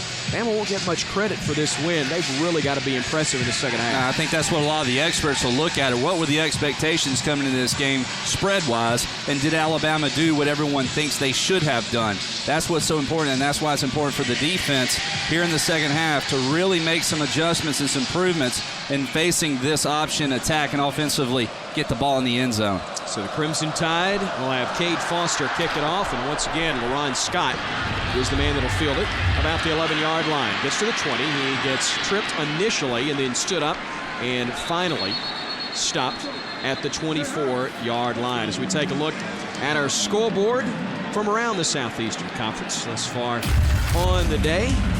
Not many marquee matchups, but in the conference, South Carolina struggled early with the Citadel, eventually pulled away to win by 3 touchdowns. Georgia struggled with Kentucky, but they clinched the SEC Eastern Division title. Auburn in a battle with former Heisman Trophy winner Pat Sullivan and his Samford Bulldogs. And a battle going on in the swamp. Furman out of the Southern Conference, giving the Gators all they want in that one. So the Southern Conference and the SEC meeting up actually about 3 times. Samford, a member of the Southern Conference as well. All of them making a great showing here today around the Southeast. Alabama seeing the Golden Eagles go to Dominique Swope. He had the 82-yard touchdown run in that first half, and he'll pick up about 4 or 5 yards On the give, straight up the gut again. And swope has really been an issue and a problem for Alabama all afternoon. Just 5, 6, 7 yards per carry. And that's about what that B-back position for Georgia Southern has averaged all year long. 6.5, 6.7 yards per carry. On 2nd down and 5, Jabo Shaw, the quarterback. Operating that double wing set and trying to make sure they get everybody in the right spot on 2nd and 5. They'll go right up the middle on the give and just nowhere to go. Courtney Upshaw making the stop, and he has not had his name called anywhere near as often as you might see against a team that is a traditional drop-back passing type of squad. And I tell you who else did a really good job was Brandon Ivory right up the middle, along with Purdy on 3rd down thus far today. They're faced with a 3rd and 5. Shaw on the option keep. And he is going to be close, but I think he's about a yard shy of that 1st down mark. We saw them go for it on 4th and about a foot, maybe less than that, in a similar spot of the field in the 2nd quarter. Do they opt to do it again here? Well, I think they potentially could be close enough to definitely consider it. Tyler, looks like they will go for it. 4th and about a foot, and again, it's the luxury they have. They're already in the FCS playoffs. They've already wrapped up their conference championship. Nothing at all to lose, so why not go all out in a game like this? A little unconventional, trying to go for it. Quarterback keep, and it'll depend on the spot, but it looked as though he got enough of a push in order to move the chains and keep the drive alive. As always, it depends on the spot, and Matt Moore will call on the chain gang to come across and measure this one. But, 4th and a foot, anybody else and everybody's bunched up thinking it's a given that it's a quarterback keep. But you can't sell out to that if you're a defense against the option look like this. No, you cannot. You start hugging too many defenders inside the tackle box. Next thing you know, they'll run down the line, and you have no containment. It is enough. Not a lot, but I have a link to the football. Nick Saban, a concerned look. Now, what's been key on just about every drive that possession that Georgia Southern has been 1st down productive. How productive they've been on 1st down. And they're able to pick up 4, 5, 6 yards, and that falls right into their hand. You get them in a 2nd and long, 3rd and long situation, you really got their backs up against the wall. The I formation this time, or an offset I behind Shaw. And he'll go on play action. Looking, that one is going to be deflected, and it is caught. It may have been Nico Johnson that got a hand on the pass, but there was still enough steam on it to get to Jonathan Bryant. So Shaw completes another big pass. That one covers 16 yards and this was for just the 1st down. Just a wheel route out of the backfield, and this one's going to be reviewed, I'm sure. Oh, yeah, that ball looked as though it hit the turf. It was Johnson who was so frustrated because it looked as though he had the ball go through both hands. He thought, if I had a little more stickum, then maybe I get the pick. But instead, it worked its way through, and it ruled on the field as a catch. But Matt Moore will come over and take a look and hear what Steve Landis, our replay official up in the booth, says. And again, that's where it's reviewed. They simply relay the information down to Matt Moore and tell him what they see. We'll look at it a few times as well, and you'll see Johnson doing a nice job. Number 35 dropping back in coverage. You read it right, Tyler, just couldn't quite knock it down. But does the ball hit the turf? And it sure looked like it. He got both hands on it, but the ball from that angle appeared to hit the ground. Now let's see if we're blocked by Bryant's body from this angle, or if you can see it to the right of Coach Saban. Well, that's a great look, and it sure does look like. Well, and again, I'll admit my contacts do have a bit of a crimson tint to them, but look like it hit the ground. But, over the last couple of years, we've seen enough reviews and heard enough times of it explained if the ground assists you in the catch, then it's always been an incomplete pass. This may be our best look at it. That is a great angle, and Tell you what, I'm not as certain as I was before. That's a heck of an effort regardless by Bryant. And with the play being ruled a catch on the field, they have to be able to determine that it did indeed touch the ground in order to overrule the initial call on the field. The first 2 or 3 looks, I thought it was rather clear that the ball did indeed hit the ground. I'm not 100% sure. After we saw it from that last look, Steve Landis there in the booth with the headset on, taking a look at a few different angles, and he has the same angles that we have available to us, but he's able to dictate exactly which ones he's looking at there in the booth. And still some discussion. Talking it over, he may ultimately flip a coin on this one after all. They are taking a while, and again, this game still very much in doubt. It's a 24-14 Alabama lead. 12:04 to go in the third, and let's hear what they've come up with. After further review, the ruling is that the pass was incomplete. The ball will be placed at the 34-yard line, second down. Please put 12 minutes and 22 seconds on the game clock. And Tyler, that's what the additional time brought in. All right, they established it's not a catch, and then Steve Landis has to determine where should the time be on the clock and exactly where was that previous line of scrimmage. You tend to forget that because they've moved the chains and moved them ahead. And the thing about it, watching the chain gang down here, you have a guy that keeps a spot until the snap of the next play. Well, I'm literally a matter of a second or two. He had picked his up and was running down the field, so they had to go all the way back out and figure out where the original line of scrimmage was. That's where he, like some of Bama's defenders today, have gone, uh-oh. Yeah. That was my assignment, and I missed it. But everything's set, and it's now 2nd and 10. Georgia Southern back around the 35-yard line. That wipes off about a 15 or 16-yard play there. And instead of a first down, it's 2nd and 10, but they get some nice yardage on 2nd down up to the 40-yard line. That is a much more manageable situation, but still 3rd and a little bit long for Swope and Georgia Southern. And then normally this would be somewhat of a passing down for most offenses, but once again, we've seen enough times them convert 3rd and 6, 3rd and 7s by running the football. So you can't get back on your heels or just pin your ears back and get after the quarterback, knowing that option or that dive could come at you once again. 3rd and about 5. Just shy of the 45 is where that first down marker is set. You see the ball right at the 40. Shaw on play action. With time, throws in and out of the hands of his intended receiver, Jarrett McKinnon. The throw slightly behind him, but he may have heard footsteps. That's what he's got to come up with. Well, I think the ball also had to be thrown behind him because Dante Hightower is dropping back in coverage. And this is a really nice play right here. A lot of time as well for Shaw. See, he throws this ball out front. I think you're right. It potentially to be intercepted or somebody's head's going to be rolling.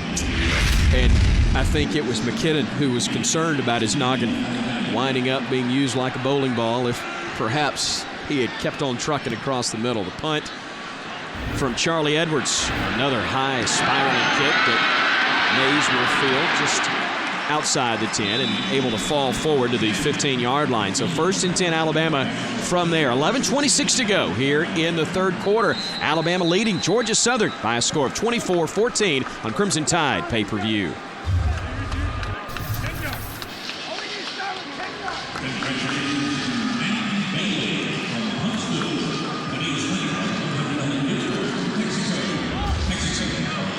Head coach Nick Saban about to put his head in that offensive huddle where the Crimson Tide will have possession for the first time in this second half. Again, they had a nice half, put 17 points on the board. The Bama offense did, got a touchdown from special teams on a blocked field goal and a scoop and score off of that.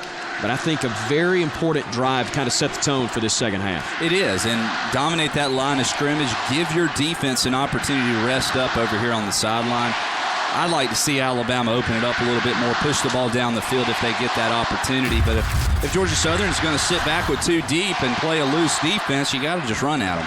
Always good to be the head of the class. And when you're talking about defense, Alabama, the valedictorians this year when it comes to the play on the defensive side of the ball. Number 1 in the country, total defense, rush and pass defense, scoring defense, third down conversion D, and first down defense as well. And that's a big way to help your third down conversion rate, Tyler, if you can make sure that it's a negative play or a short gain on first down. I agree completely. You're absolutely right. Get them in a predictable situation, and you can really dictate the terms.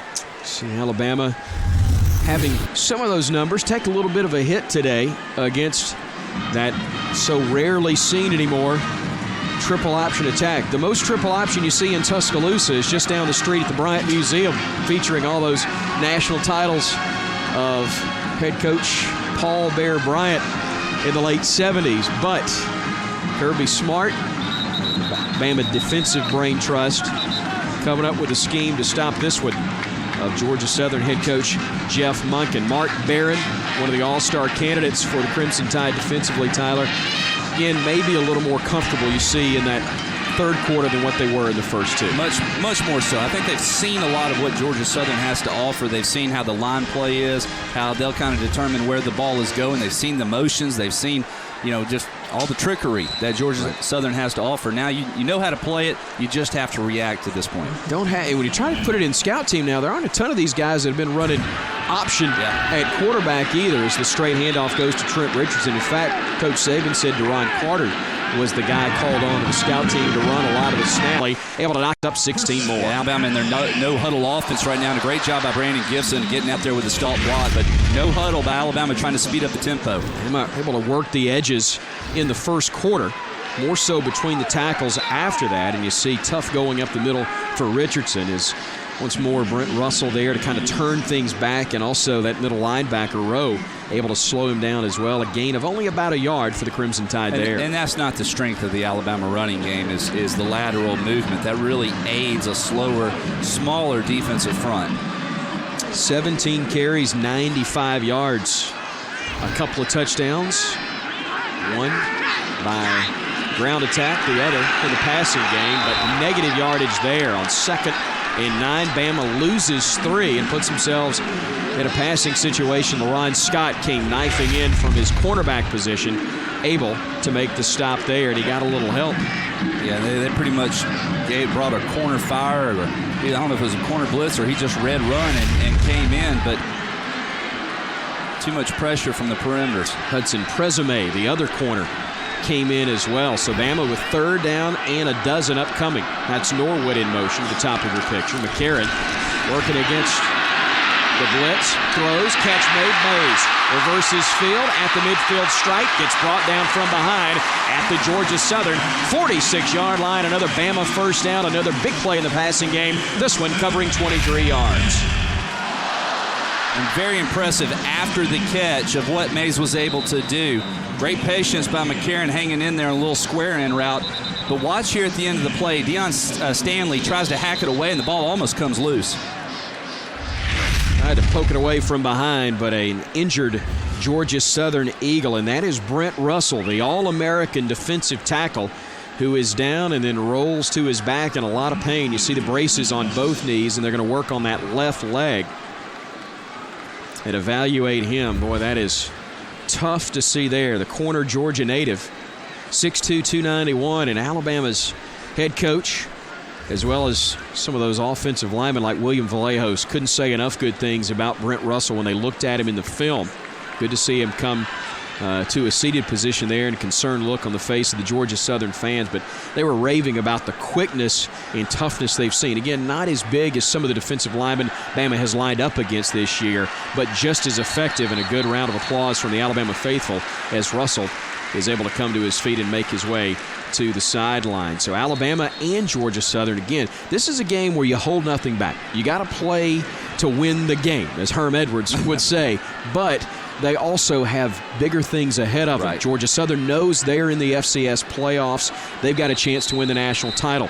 Bama also in a spot where they could play for the BCS national crown. You want to get out, you want to get a win, you want to get out healthy as well. Something Bama has not been able to do the last couple of weeks as Richardson gets the call and weaves his way for a gain of about 4 or 5 yards. Second down upcoming for Alabama. And I think that's what Alabama's also realizing here right now is this is a pretty doggone good football team that they're playing against, who's not going to be intimidated and roll over midway through the third quarter, early fourth quarter.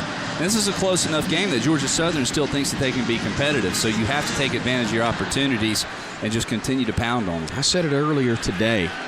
If we could go back about 48 hours and you had asked me to pick a winner between Georgia Southern and Iowa State on a neutral field, I would have taken the Eagles. Iowa State pulls off the upset, 27-point favorites against, or underdogs, I should say, to Oklahoma State. The Cyclones got the win last night. Georgia Southern trying to pull off the shocker here in Tuscaloosa. And Trent Richardson and company trying to make sure that order is restored to the universe and pick up a win here at home on Senior Day as we take a look at those BCS standings. And again, one would think that with Alabama's lone loss coming to LSU, the Tide will have a chance to move up when those next BCS standings come out on Sunday night. But you've got to take care of business in this game in order for that to occur. Oh, absolutely. Otherwise, you drop right out of there along with some of these other teams. Eddie Lacy in the ball game. He gets the nod, and he will try to stretch for about a yard or two, but he's going to be brought down at the 35 as once more Georgia Southern will have Deion Stanley, the strong safety, come up in run support and make the hit. No gain on the play for the Tide. Once again, it was that pressure coming from the linebacker on the field side, just squeezing down in like a run blitz and able to run us down from the backside. We talk about the difficulty for Alabama's defense in stopping the triple option because they never see it. Georgia Southern's not going to be intimidated by the run game of Alabama. They see a pretty good one each day in practice. Yeah, they do. Different attack, but still the philosophy the same as McCarron will sling it out right side, and either it was deflected or a missed read there on the part of somebody, either Marquise Mays, who is favoring that left arm as he makes his way hurriedly to the sideline, and Jeff Allen, the athletic trainer, along Ginger Gilmore there to the left, and Team Dr. Lyle Kane, team orthopedic surgeon there looking, and it appears as though the left shoulder is what they're checking on with Marquise Mays. And it wasn't 2 plays earlier. I'm talking about injuries for Alabama. Darius Hanks, the other veteran wideout, unavailable for this game because of an ankle sprain. He's missed now 2 straight contests. You can't afford to lose your true playmaker in Mays as McCarron scrambles, looks, throws, wide open. Smelly at the 5, dives for the pylon. Is he in? Yes, he is. Touchdown, Alabama. 35 yards on the touchdown play, and Bama extends its lead. It is now 30-14.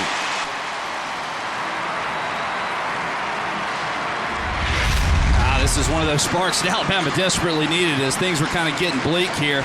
Smelly kind of all by himself down the field, pretty much the only receiver down there. I don't know if it was busted coverage or what, but fortunately, A.J. was able to find him for the touchdown. Only needed to beat one man, and that was A.J. McCray, and Smelly able to win that battle at the goal line to get the touchdown. Shelley on to try the extra point. That one is true, and Bama leads it 31-14. So Bama takes its opening possession of the second half, drives it down the field, adds to its lead, and with 7:17 to go, A.J. McCarron, his second touchdown pass of the day, and the Tide rolling over Georgia Southern.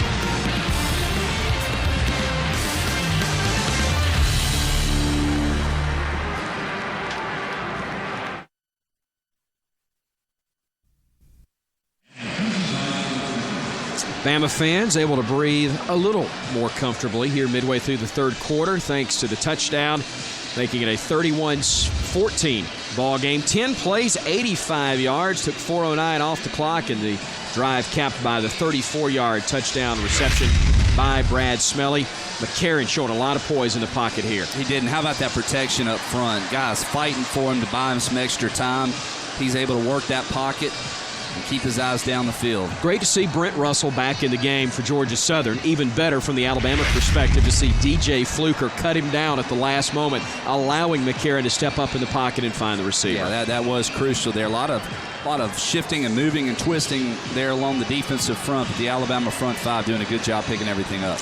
Alabama in a comfortable spot, but then again, it was about this point in the first half they thought they were comfortable as well. 17-0 was the score. Next thing you know, it's 17-7, and Bama was in a battle. Nick Saban and company hoping that the Tide can just continue to keep this offense in check. And that's kind of been the thing is there in the first half, it seemed like we were just, you score a touchdown, I'll score a touchdown. Let's just keep the lead where it is. I'm sure it would be great to get another stop right here and get another touchdown.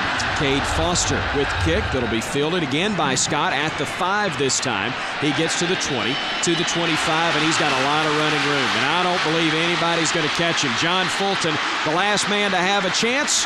No laundry on the turf, and just like that, a 95-yard kickoff return, and Georgia Southern refuses to go away.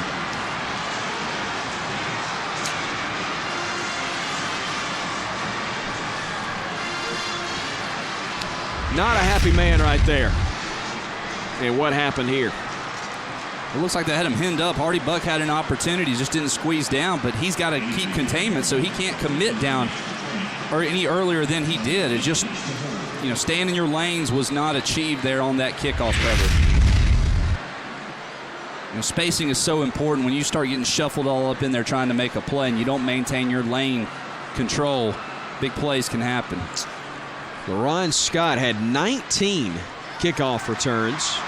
Coming into today, his long had been a 99-yard touchdown. He adds a 95-yarder to his resume. And Tom Roberts, Alabama, in a battle, and one of their top offensive weapons dinged up on that last drive. A little bit of an injury update. Marquise Mays went off holding the left shoulder. It's easy for me to say it's not anything major. It's hurting him, but they think it's just a bruise. They've got some ice on it. Jesse Williams has gone to the locker room. He wasn't feeling well before this day started. Apparently that's continued, and he has gone to the locker room. I don't think we'll see Jesse again today. Maybe Mays a little later. Thank you, Tom. Our Cook's Pest Control sideline reports coming to you today from our friend, the veteran Tom Roberts, and boy, Nick Saban.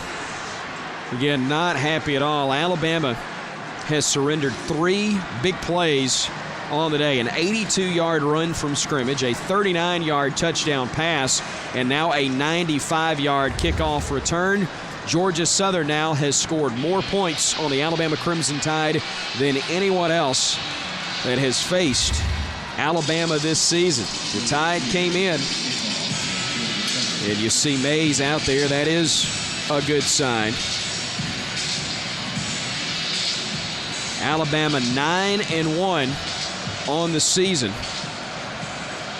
And 14 points by Arkansas, the previous high that had been surrendered. Now, granted, 7 of those now scored in special teams by Georgia Southern, but they count all the same, and the Tide still in a slugfest as Mays gets across the 20 to the 27-yard line before he is brought down. So Bama in good starting field position after a return of 19 yards. And as we go back to the last scoring drive for Alabama, the Tide able to mix it up on the ground and through the air. A.J. McCarron able to get it down the field to Marquise Mays, and they're going to have to go back to that in all likelihood again. Yeah, a couple of big third down conversions on the previous drive, but it would be even better if you could stay out of those 3rd and 12, 3rd and 15 situations.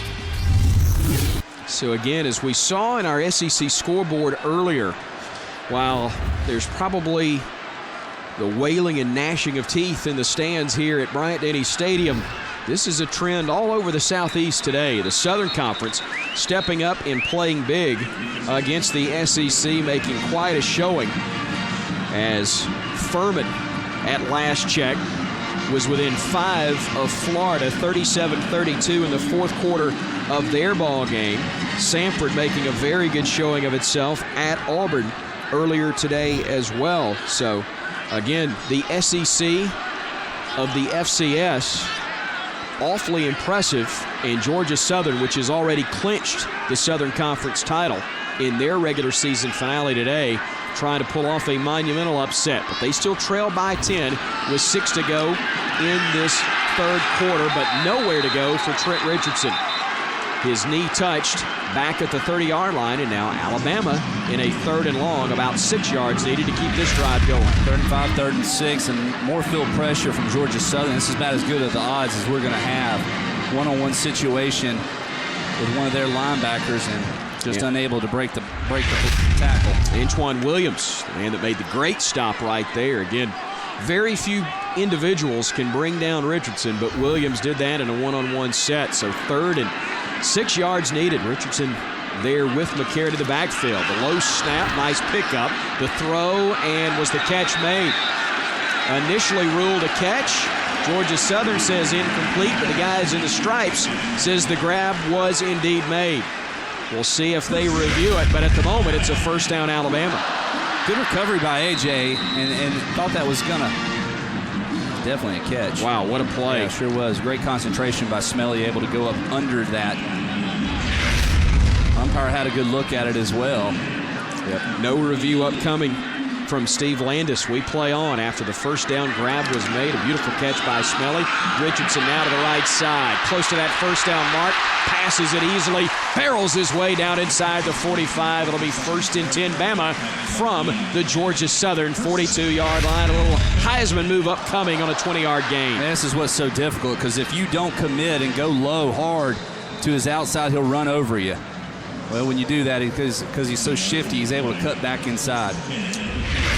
Tell you what, if you're trying to put together a short highlight reel, good luck with that on Trent Richardson this year. If you've got no limitations and you got a ton to work with. The give right up the gut. Able to work his way inside the 35. They'll spot him at the 34. Another nice 1st down pickup for Alabama. Neither defense really having much luck when the opposing offense runs right at them. Really a nice tackle by Westbrooks. He'll probably get to 200 yards rushing today, Chris, but simply out of necessity. Alabama's not had much luck defensively. The give again. Up the middle for a 1st down. Richardson getting the call once more.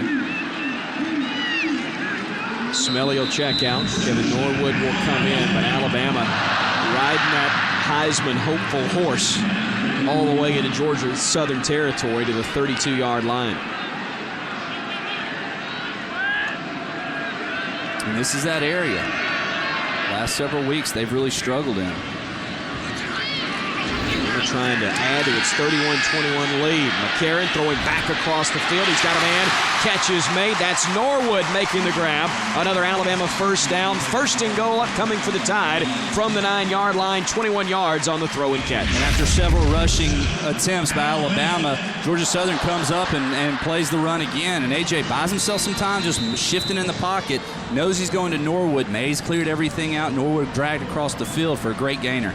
Mays, Norwood, and Bell, your wideouts, with Richardson, the single setback, and McCarron working under center. That's William Vallejos, the all-conference center for the Tide. Give right up the middle. He runs right behind Vallejos. He'll be set up 1st and goal. Check that 2nd and goal from the Bama 1.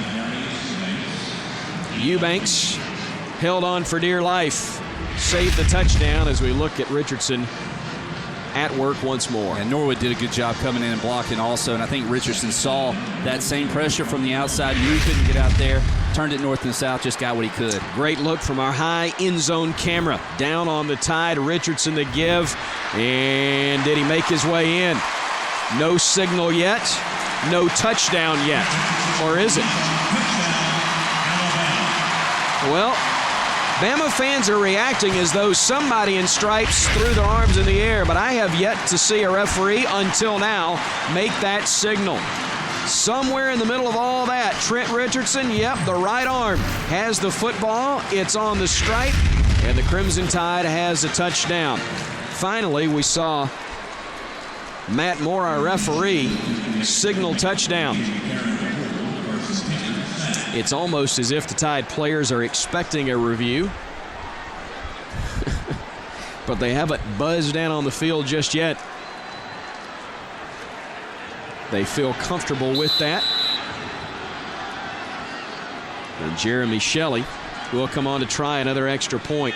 Trying to make it a 38-21 ball game with 2:36 to go. Alabama swapping touchdowns with Georgia Southern. Eventually, I hope the defense will say enough is enough. A dozen carries, 54 yards this half alone for Trent Richardson. He gets his third TD of the day, and Alabama extends the lead once more.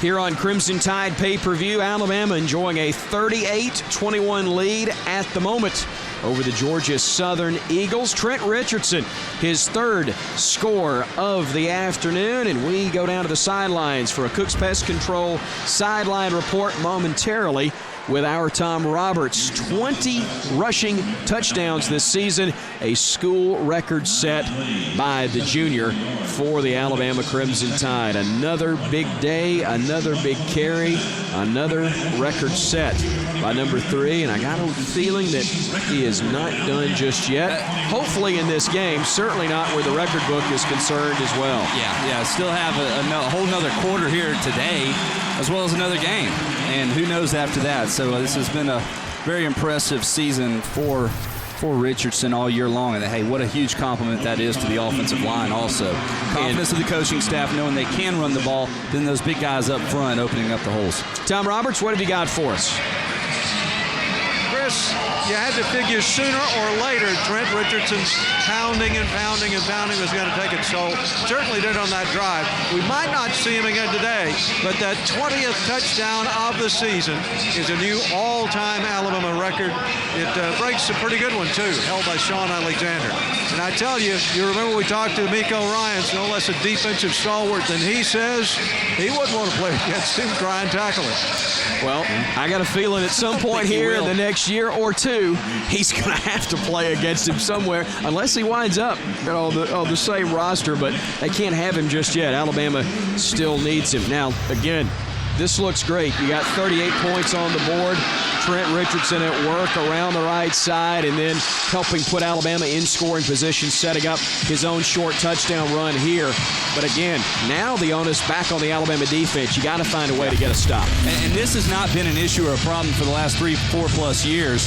Under Nick Saban, you get 38 points, game's over. Game's over because our defense was not going to allow more than 10, 14 points. But that's just been a different story. You really have to be solid first on this kickoff coverage and then on the defensive side. We still haven't taken away that dive. They're still posing some problems, but here in the second half, a couple of improvements on the defense. Yeah, the last points came on a kickoff return from LaRon Scott. Bama tried to kick it away from him, but he drifts over and fields it at the 14-yard line. To the left side he goes, and again, a great return, but some of this one likely to come back as a flag comes in. This one, in all likelihood, will be stepped off and erasing some of the 25 yards gained on that play by Scott. Good to see Vinny Sunseri back available for Alabama. Got knocked out literally in kick coverage last week for Alabama at Mississippi State. During the return, holding, number 41 of the receiving team, 10-yard penalty from the spot of the foul, first down. Jeff Monken's team had some mistakes early in terms of penalties, as did Nick Saban's Alabama Crimson Tide. We'd kind of gotten away from that for a while, but now with 2:27 to go in the third, a big penalty comes up there. That's a big, big loss. They were going to get the ball around the 40-yard line, and instead it's back around the 20. Yeah, huge opportunity here for Alabama to really get after them and put some pressure on that front five for Georgia Southern. So in the offset eye with a man now coming in motion, Jabo Shaw, the quarterback, gives it right up the middle of Swope, and Bama reads it well. Quentin Dial there, along with Damian Square, to make the stop initially for the Crimson Tide. Big number 92, Damian Square there for Alabama.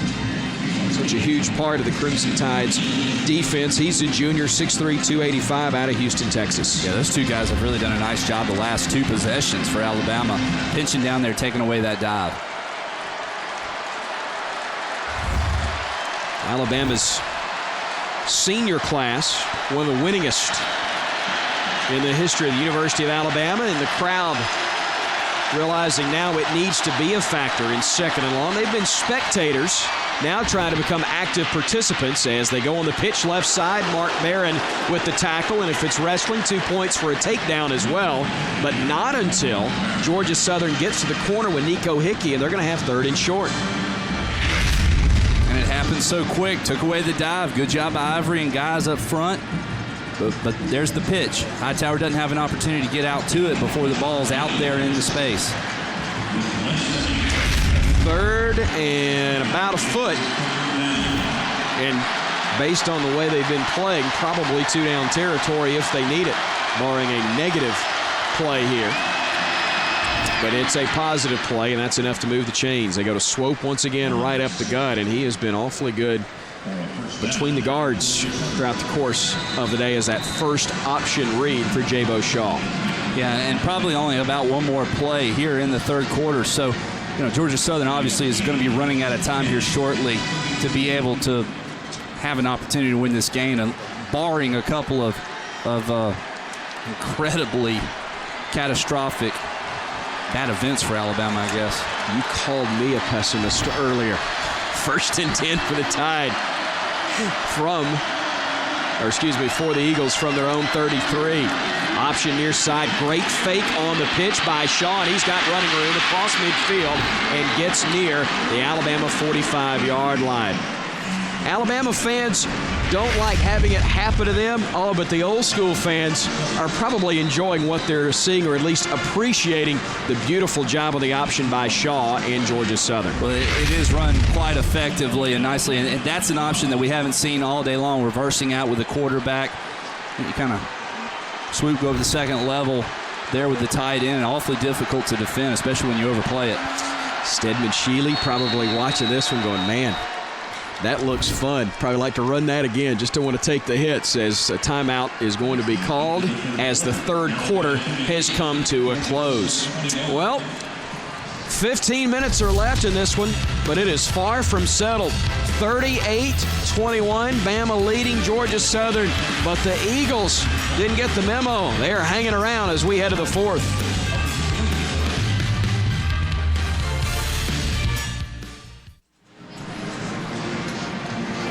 38-21 our score here in Tuscaloosa, as the Crimson Tide has the lead over Georgia Southern, but can't breathe easy just yet.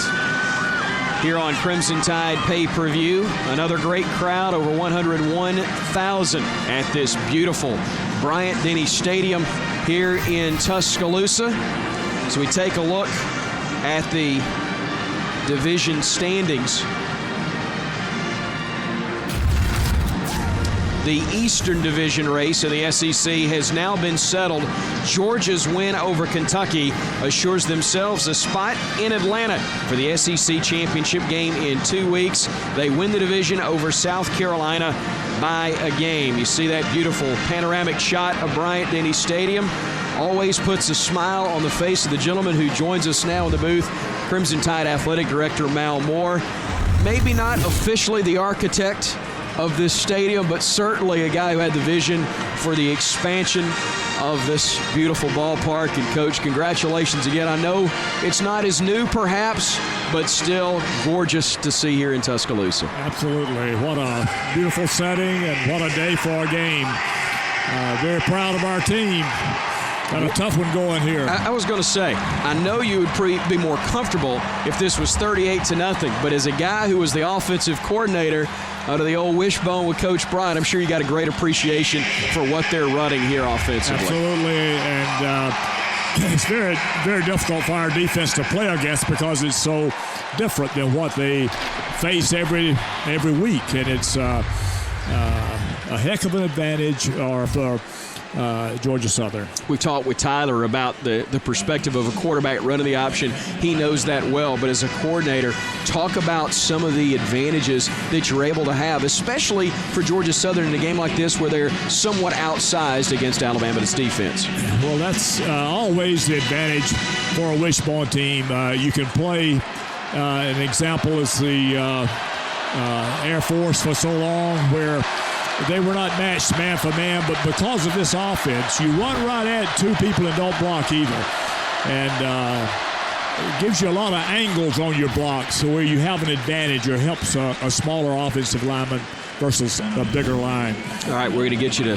Well, is that what you see here, King? Because a lot of people are going to look at this and go, why can't we stop the dive? Is it the angles that they're getting on us up front, or how quickly they're hitting it? Why is it we're having so much difficulty? It is. It's a quick hitting play, and the people assigned to the fullback have to be right on it every time. And a couple of times you make a mistake, it's a big gainer. And it's hard to slow it down if you haven't played against it a lot. And we're doing good. We've had a couple of big plays that's hurt us, but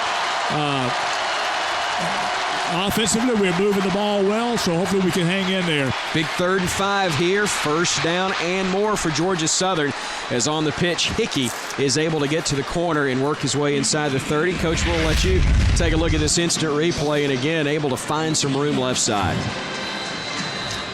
The quarterback does a good job on the pitch, eliminates the guy, and it's a hard block for that cornerback to defend outside to get the force on the pitch. And they got the little alley they hit, and it was a nice play for them. So Hickey's had a couple of nice carries here in the second half, and Jabo Shaw, again, a tremendous job of engineering this attack as they've got a fresh set of downs. They're in an unbalanced line right now. And they'll go to Swope, who had the big run of 82 yards to start the scoring for Georgia Southern, but he's done the majority of the damage right up the gut there against Crimson Tide, and that's something Tyler alluded to moments ago with a dive up the middle. Yeah, and there they faked the dive and then gave to the back coming off that, which was the old kind of power belly play for us out of the wishbone.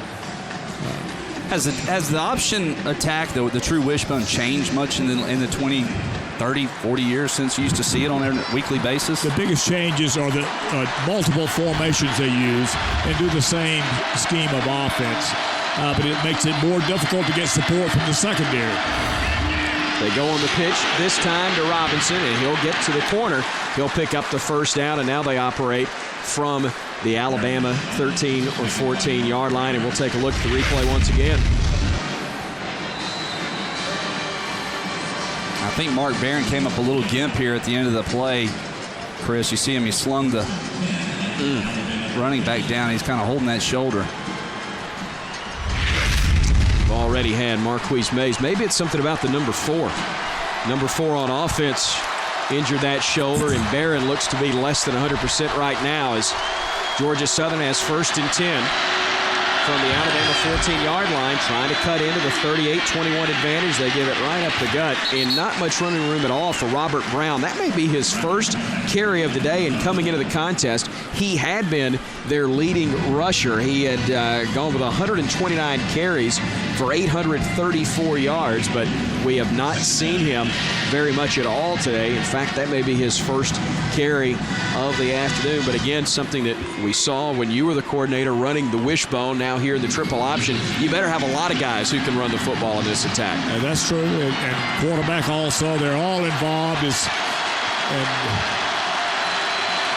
again, it's a very difficult offense to defend when you don't have the time or you don't play against it a lot. It's just different. Here again is Hickey trying to get to the outside, but Robert Lester able to ride him down right at the 10-yard line. This is something, though, Coach, they're trying to stay away from, 3rd and long. Does your philosophy change? We say 3rd and long, but now here you are inside that 15-yard line. Yeah, and it's a 4-down offense, so it's a big advantage in that situation. So Hickey, big play right here for Alabama. Awfully big for the Tide. Mal Moore, athletic director here at the University of Alabama, joining us. As you see, Hickey having to leave with some sort of injury on 3rd down and 6. That first down marker almost at the 3-yard line as the Eagles will use a timeout here. 10-10 remaining in the 4th. 38-21 Alabama. The two teams have basically swapped scores here in the 4th quarter. But the Crimson Tide trying to hang on against the Golden Eagles here on Crimson Tide pay-per-view.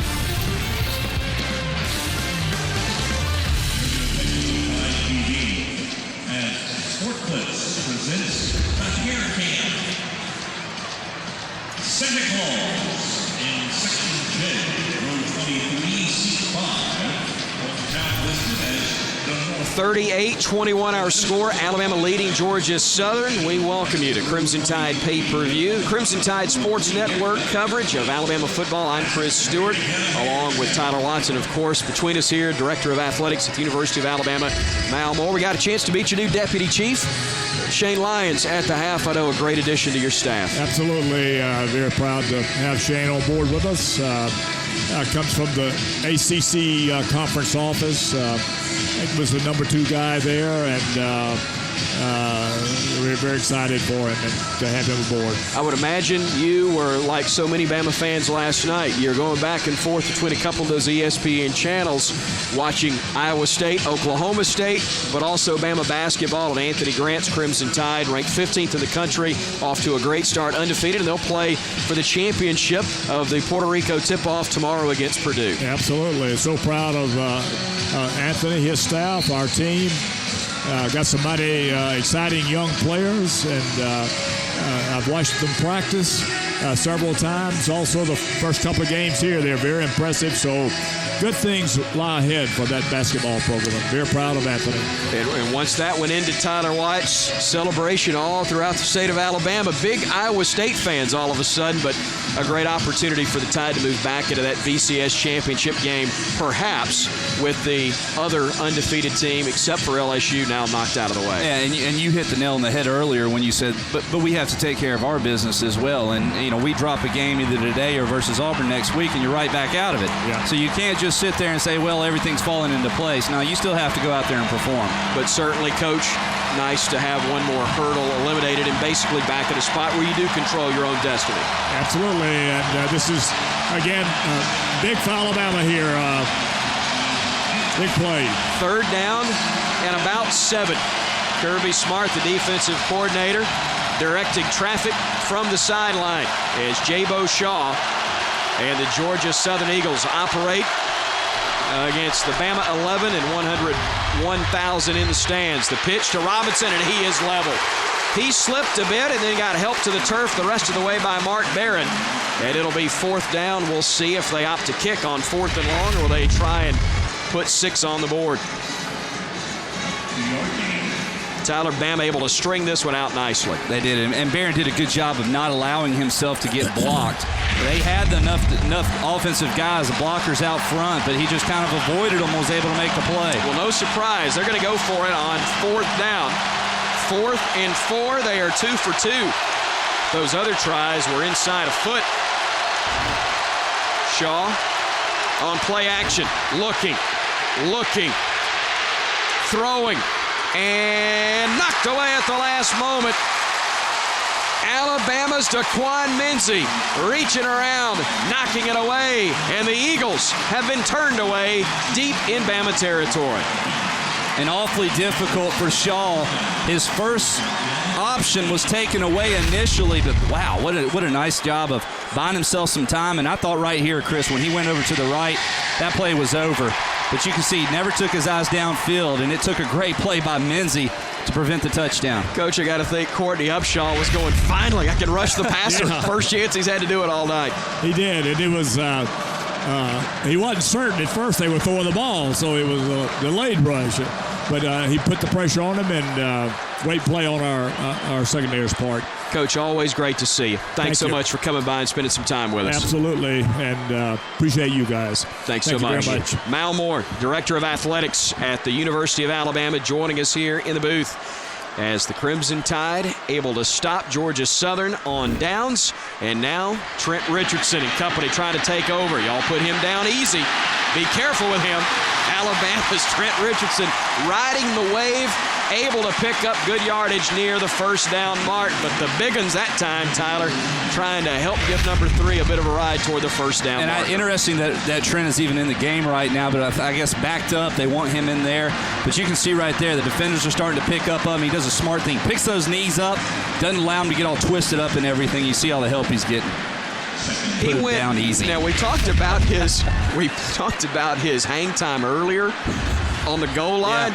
Yeah. That's cheating. Holding you in air is a little bit different, but 28 carries, 156 yards, 1 rushing touchdown, but also actually 2 touchdowns on the ground, and he has had a touchdown reception as well.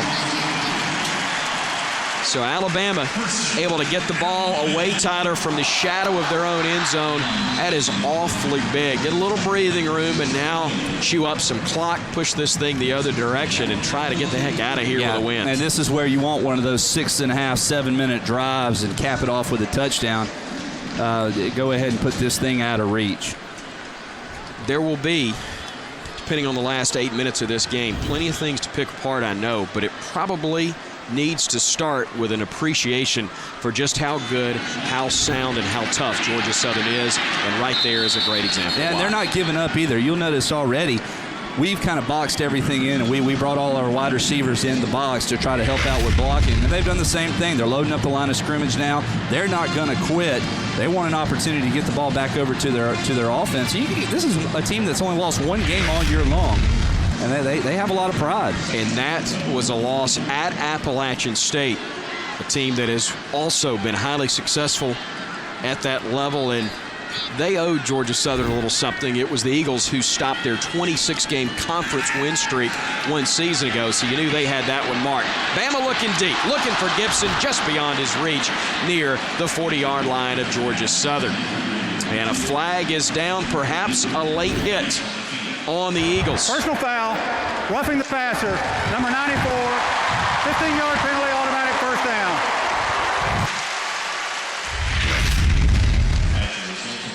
There you see Tinsley with a late shove, sent McCarron flying, and that's the first big mistake that we've seen Georgia Southern make in that regard today. And that was I think that could have gone either way as well. There was no contact to the helmet, but they're very protective of quarterbacks now. Probably more so here than they are against what Georgia Southern normally plays. And I also notice how you say now. Now. As if to say 10 years ago, perhaps they weren't as protective of quarterbacks. Is that your commentary? Yeah, that rule did not exist, let me tell you. Trent Richardson fighting his way for a couple of yards, and now 30 carries on the day for Trent. If I'm not mistaken, a new career mark for him in terms of number of carries, and over 150 yards rushing on the day. Riding the workhorse, as we talked about coming into the broadcast. And that was something just last week he set a new record for, was it not? Or LSU, the number of carries in a game. And, back in the Wildcat there on that one to pick up the good yardage. So just trying to milk this one out. You know that number 3 is going to get the ball. 2nd and 7. Richardson, the lone setback. No shot. Handoff to him. Flag on the play. He's got running room across that first down marker. But Tom Roberts, I think some of this one's going to come back, but nonetheless, another great outing today from Trent Richardson. It's definitely that, Chris, and I think we're going to see some more of him because Eddie Lacy is still... Number 66 to the defense. Offside on the defense. That's a good call for Bama. Eddie Lacy is still terribly bothered by that turf toe situation, so I don't think we'll see him at all today. Trent bound to just keep on increasing that career record for most carries in a game. You're right, Tom. We won't see Lacy, but we will see Jalston Fowler into the game. And again, the touches for Eddie Lacy have been minimized over about the last 5 or 6 weeks, ever since he suffered the foot injury that limited him. And they've been very careful in how they've used him. Not a lot of carries in practice, not a lot of work for him, but number 45, he may be the young'un, but that horse can run as well. First down, Fowler. First down, Alabama, inside the Georgia Southern 40-yard line. Low, fresh legs, just as strong as all the others. Different style runner also. Gets real low, 2 hands on the ball. They're sitting there saying, what do we got to do to bring this one down?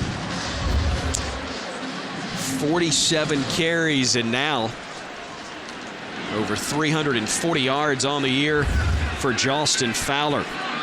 If the other 2 guys are the Clydesdales, that pony can run as well. He's been awfully good in limited work.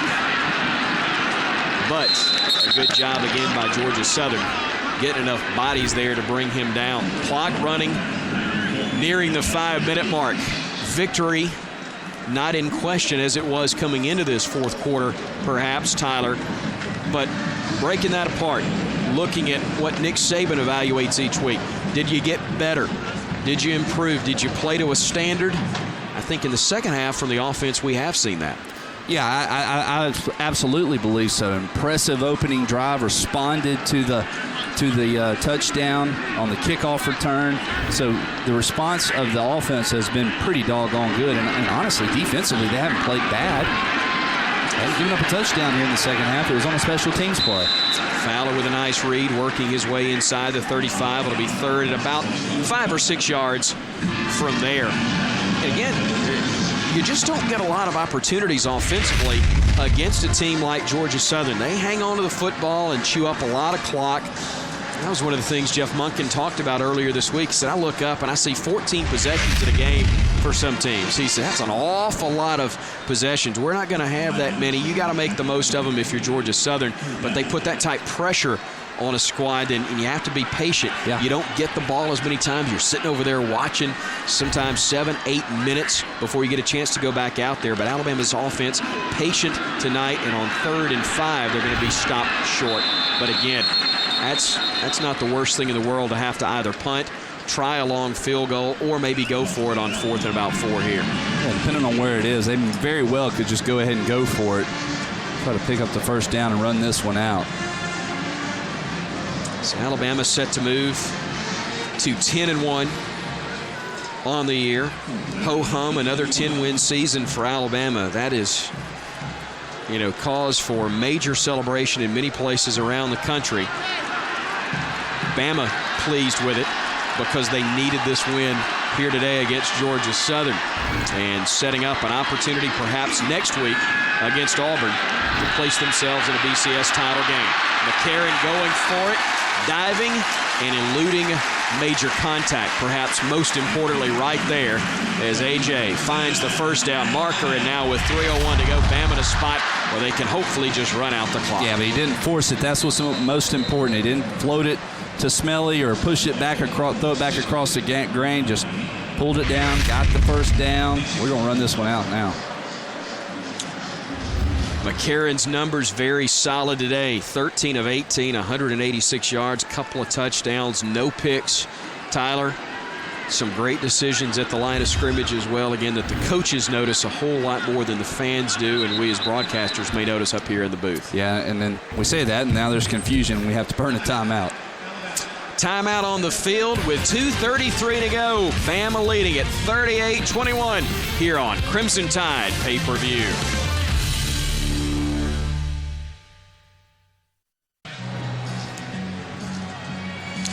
Nick Saban and his Alabama Crimson Tide set to pick up their 10th win of the year, but it has been an absolute dogfight with the Eagles of Georgia Southern, a program that's only 30 years old, but a rich tradition with 6 national championships at the FCS level. Guy that knows all about it, Jeff Monken. He was an assistant under Paul Johnson for 5 years and a part of a staff that won 2 national crowns. They go back to the playoffs last year, and now at number 2 in the FCS standings. In fact, Tyler, they got 1 vote in the Associated Press college football poll. If you carry those numbers out, they would be the 35th ranked team in all of college football according to the AP. That's amazing. I mean, that's a well-respected program here in the country, and Montana State sitting atop it. You know, it's funny. When I was in high school, I used to watch film of Montana State and how they ran screen passes and things. Well, they're going to have a chance in all likelihood to see Montana State again. And you should see that's the first time since 2007 that a Southern Conference team in Appalachian State, after they pulled off the upset against Michigan, was ranked in the top 25 as well. It's a great league. They have made a great showing here today in Tuscaloosa and throughout the SEC. Samford's matchup at Auburn, Furman at Florida. They are thinking towards the national championship opportunities still to come as they'll move into the playoffs starting next week. A break in the action, 38-21 with 2:33 to play here in the contest.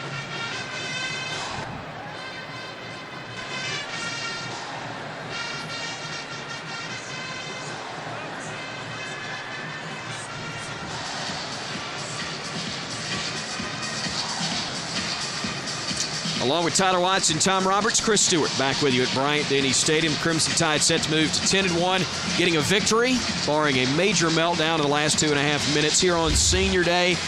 And I've got to think on the sidelines anyway, not among the coaches, but among the players, fault's already turning to 1 week from now. I know they would be if I was down there. I would already start kind of thinking ahead of, oh my goodness, let me see here. Let me look up at this scoreboard.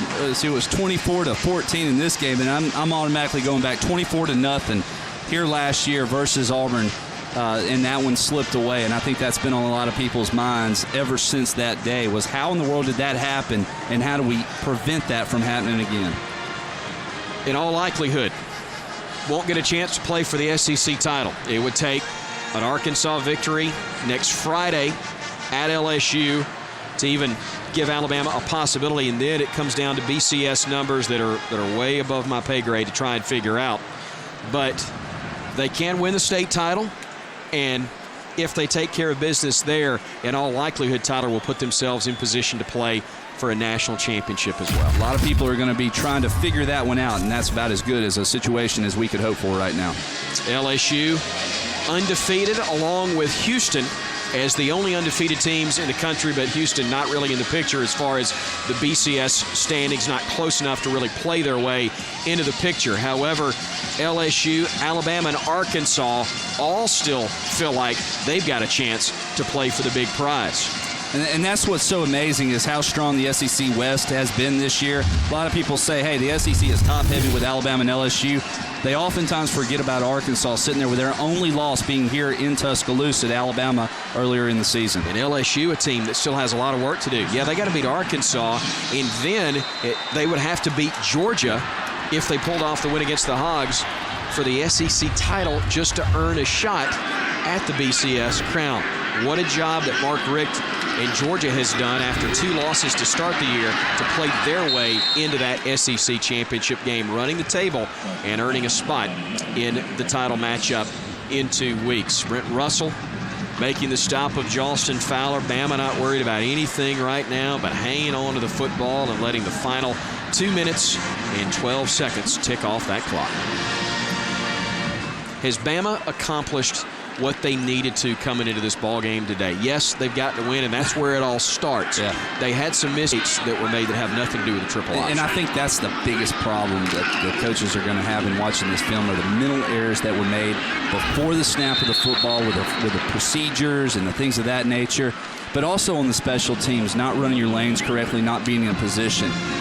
You know, the defensively, you're going to give up make a couple of mistakes, give up some big plays. Those are things you can correct and work on. It's more about playing disciplined football and playing your assignment than anything else. And the bigger concern, though, Tyler, was the Alabama offense coming into this football game and perhaps special teams. You make a field goal or two in this one, your offense able to chew up yardage, chew time off the clock, put points on the board. Special teams, you had some breakdowns, but you had a block kick that resulted in direct points as Dante Hightower helped give Bama its first touchdown, blocking the field goal try. Drake Kirkpatrick scoops, goes 55 yards for the score. So Alabama able to do some things today and improve in some areas they definitely were concerned about coming in. And then on the flip side, also mentally, here's the thing I think is the biggest thing that Alabama will take away from this is you can't just show up and play and win. And that's going to be huge going into next week's contest with Auburn, because what are all the fans saying right now? Oh, you're going to kill them by 20, 30 points. Remember last year, you're just going to walk away with it. No, if you don't perform well, anybody can beat you, and they got humbled a little bit today. Yeah, they were fortunate to come away with a win, and it's going to be a little lopsided, but there were a lot of times when we didn't have that much success on either side of the football. And Alabama will by no means be favored as heavily in that game next week. Again, we refer to last night as Iowa State was, or Oklahoma State was favored against Iowa State going into their contest. Yeah, anything can happen on a day, and I still contend Auburn plays Alabama so much tougher than they do just about any other opponent. But as we talked about, Chris, I mean, the biggest thing is we got the win today. We were able to weather a couple of problems here with this Georgia Southern offense, and for the most part, we kept guys relatively healthy. And Jalston Fowler will put the icing on that crimson cake. Touchdown, Alabama, with 1:26 to go. Third down and 9, third down and 8. You run the football off tackle. You're not trying to score a touchdown here. You're just trying to continue to run the clock. But watch how many broken tackles. There's 1, there's 2. Make it 3. LaRon Scott trying to keep him out of the end zone, and indeed he did. Stopped as he stepped out of bounds at the 2. So it will be 1st and goal, Alabama. The icing not placed on the cake just yet. Get the candles ready, though, just in case. Bama, 1st and goal from the 2. Here's Fowler, and nowhere to go. A great job knifing in by Georgia Southern. And the clock continues to tick. Bama not worried about points. And again, the conventional thinking might be take a knee. If Bama runs another play forward, though, Tyler, by no means is it meant to try and run up the score, show up Georgia Southern. They're trying to get better. They have not been able to dominate in these situations throughout the course of the year. So Bama trying to find a way to punch one in. And they're going to go to the air. They will find Smelly. A one-handed grab for the touchdown. Fitting that on Senior Day, number 17 would get his 2nd touchdown grab of the day. One hand is pretty doggone impressive catch. You know, years ago you spray stick them all over your hands to make them sticky. That stuff's illegal now. That's just great hands. 44-21 Bama. Shelley on to try another extra point. Carson Tinker the snap. The hold by McCarron. The kick is up and good. Pretty good pressure from Georgia Southern, but they couldn't get to it. And the Tide pushes the lead to 45-21. A little different call here, but I think after the result of the previous play, Alabama just didn't feel that they'd have much luck other than going backwards once again, running between tackle. That's your confidence builder going into next week for this Bama offense. Yeah, you can look back on it and say, hey, we put the nail right there. We didn't give up, kept on playing. Georgia Southern will walk out of here, their heads held high and great respect earned from the Alabama fans. They had the Bama players and coaching staff respect before this game ever kicked off. You see there, great call as Fowler did step out of bounds just before he dove for the pylon. But that 22-yard run setting up the short touchdown pass. And the Crimson Tide able to roll to a 45-21 lead. 15 plays, 92 yards. And I tell you what, you'll take an 8-minute, 36-yard drive in the 4th quarter of every game. That's all we asked for at the beginning of the drive, wasn't it? Let's just go about 7.5 minutes.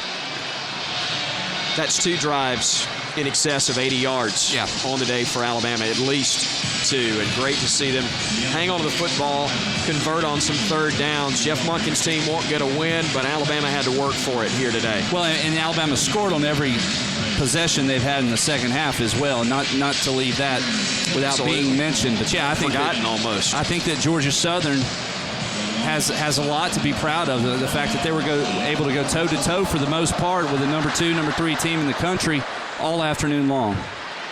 Kick fielded by Robinson, and he'll be brought down right at the 35-yard line. Georgia Southern will get another couple of snaps, depending on what they choose to do offensively. But the Tide is going to get the heck out of here with a victory at home. Great way to wrap up the careers of this senior class, one that is so special to Alabama head coach Nick Saban. 46-6 will be the record of this senior class. And again, still some games to be played. Bama's effort next week against Auburn and some other contest will determine exactly the number, but you know at least 2 more games for Alabama. The quarterback in the contest for Georgia Southern. Izzy Ute, the long carry pushed out of bounds. And it was almost as tough to stop him as it is to pronounce his name.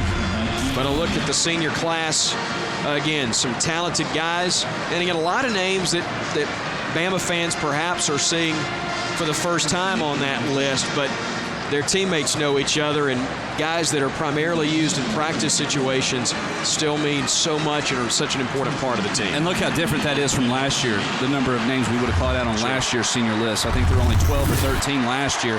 See how that has increased as the numbers get back up, but a very winning class. Utes on the option pitch, knocked away. Falling on it is Georgia Southern at the 30 as the clock ticks, and they will hurry to the line of scrimmage.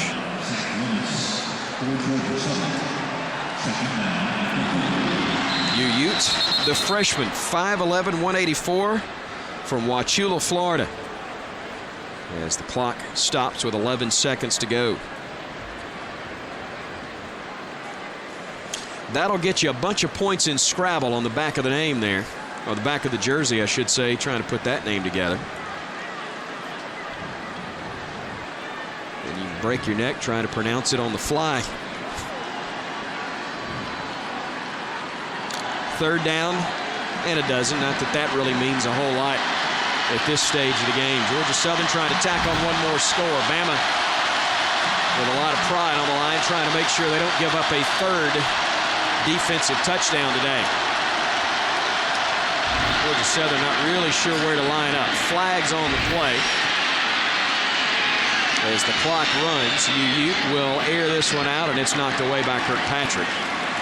As the pass was intended for Mitchell Wilford. The clock hits zeros, and if that's against the offense, we're done. Penalty decline, game over. It is, we are, and it's done.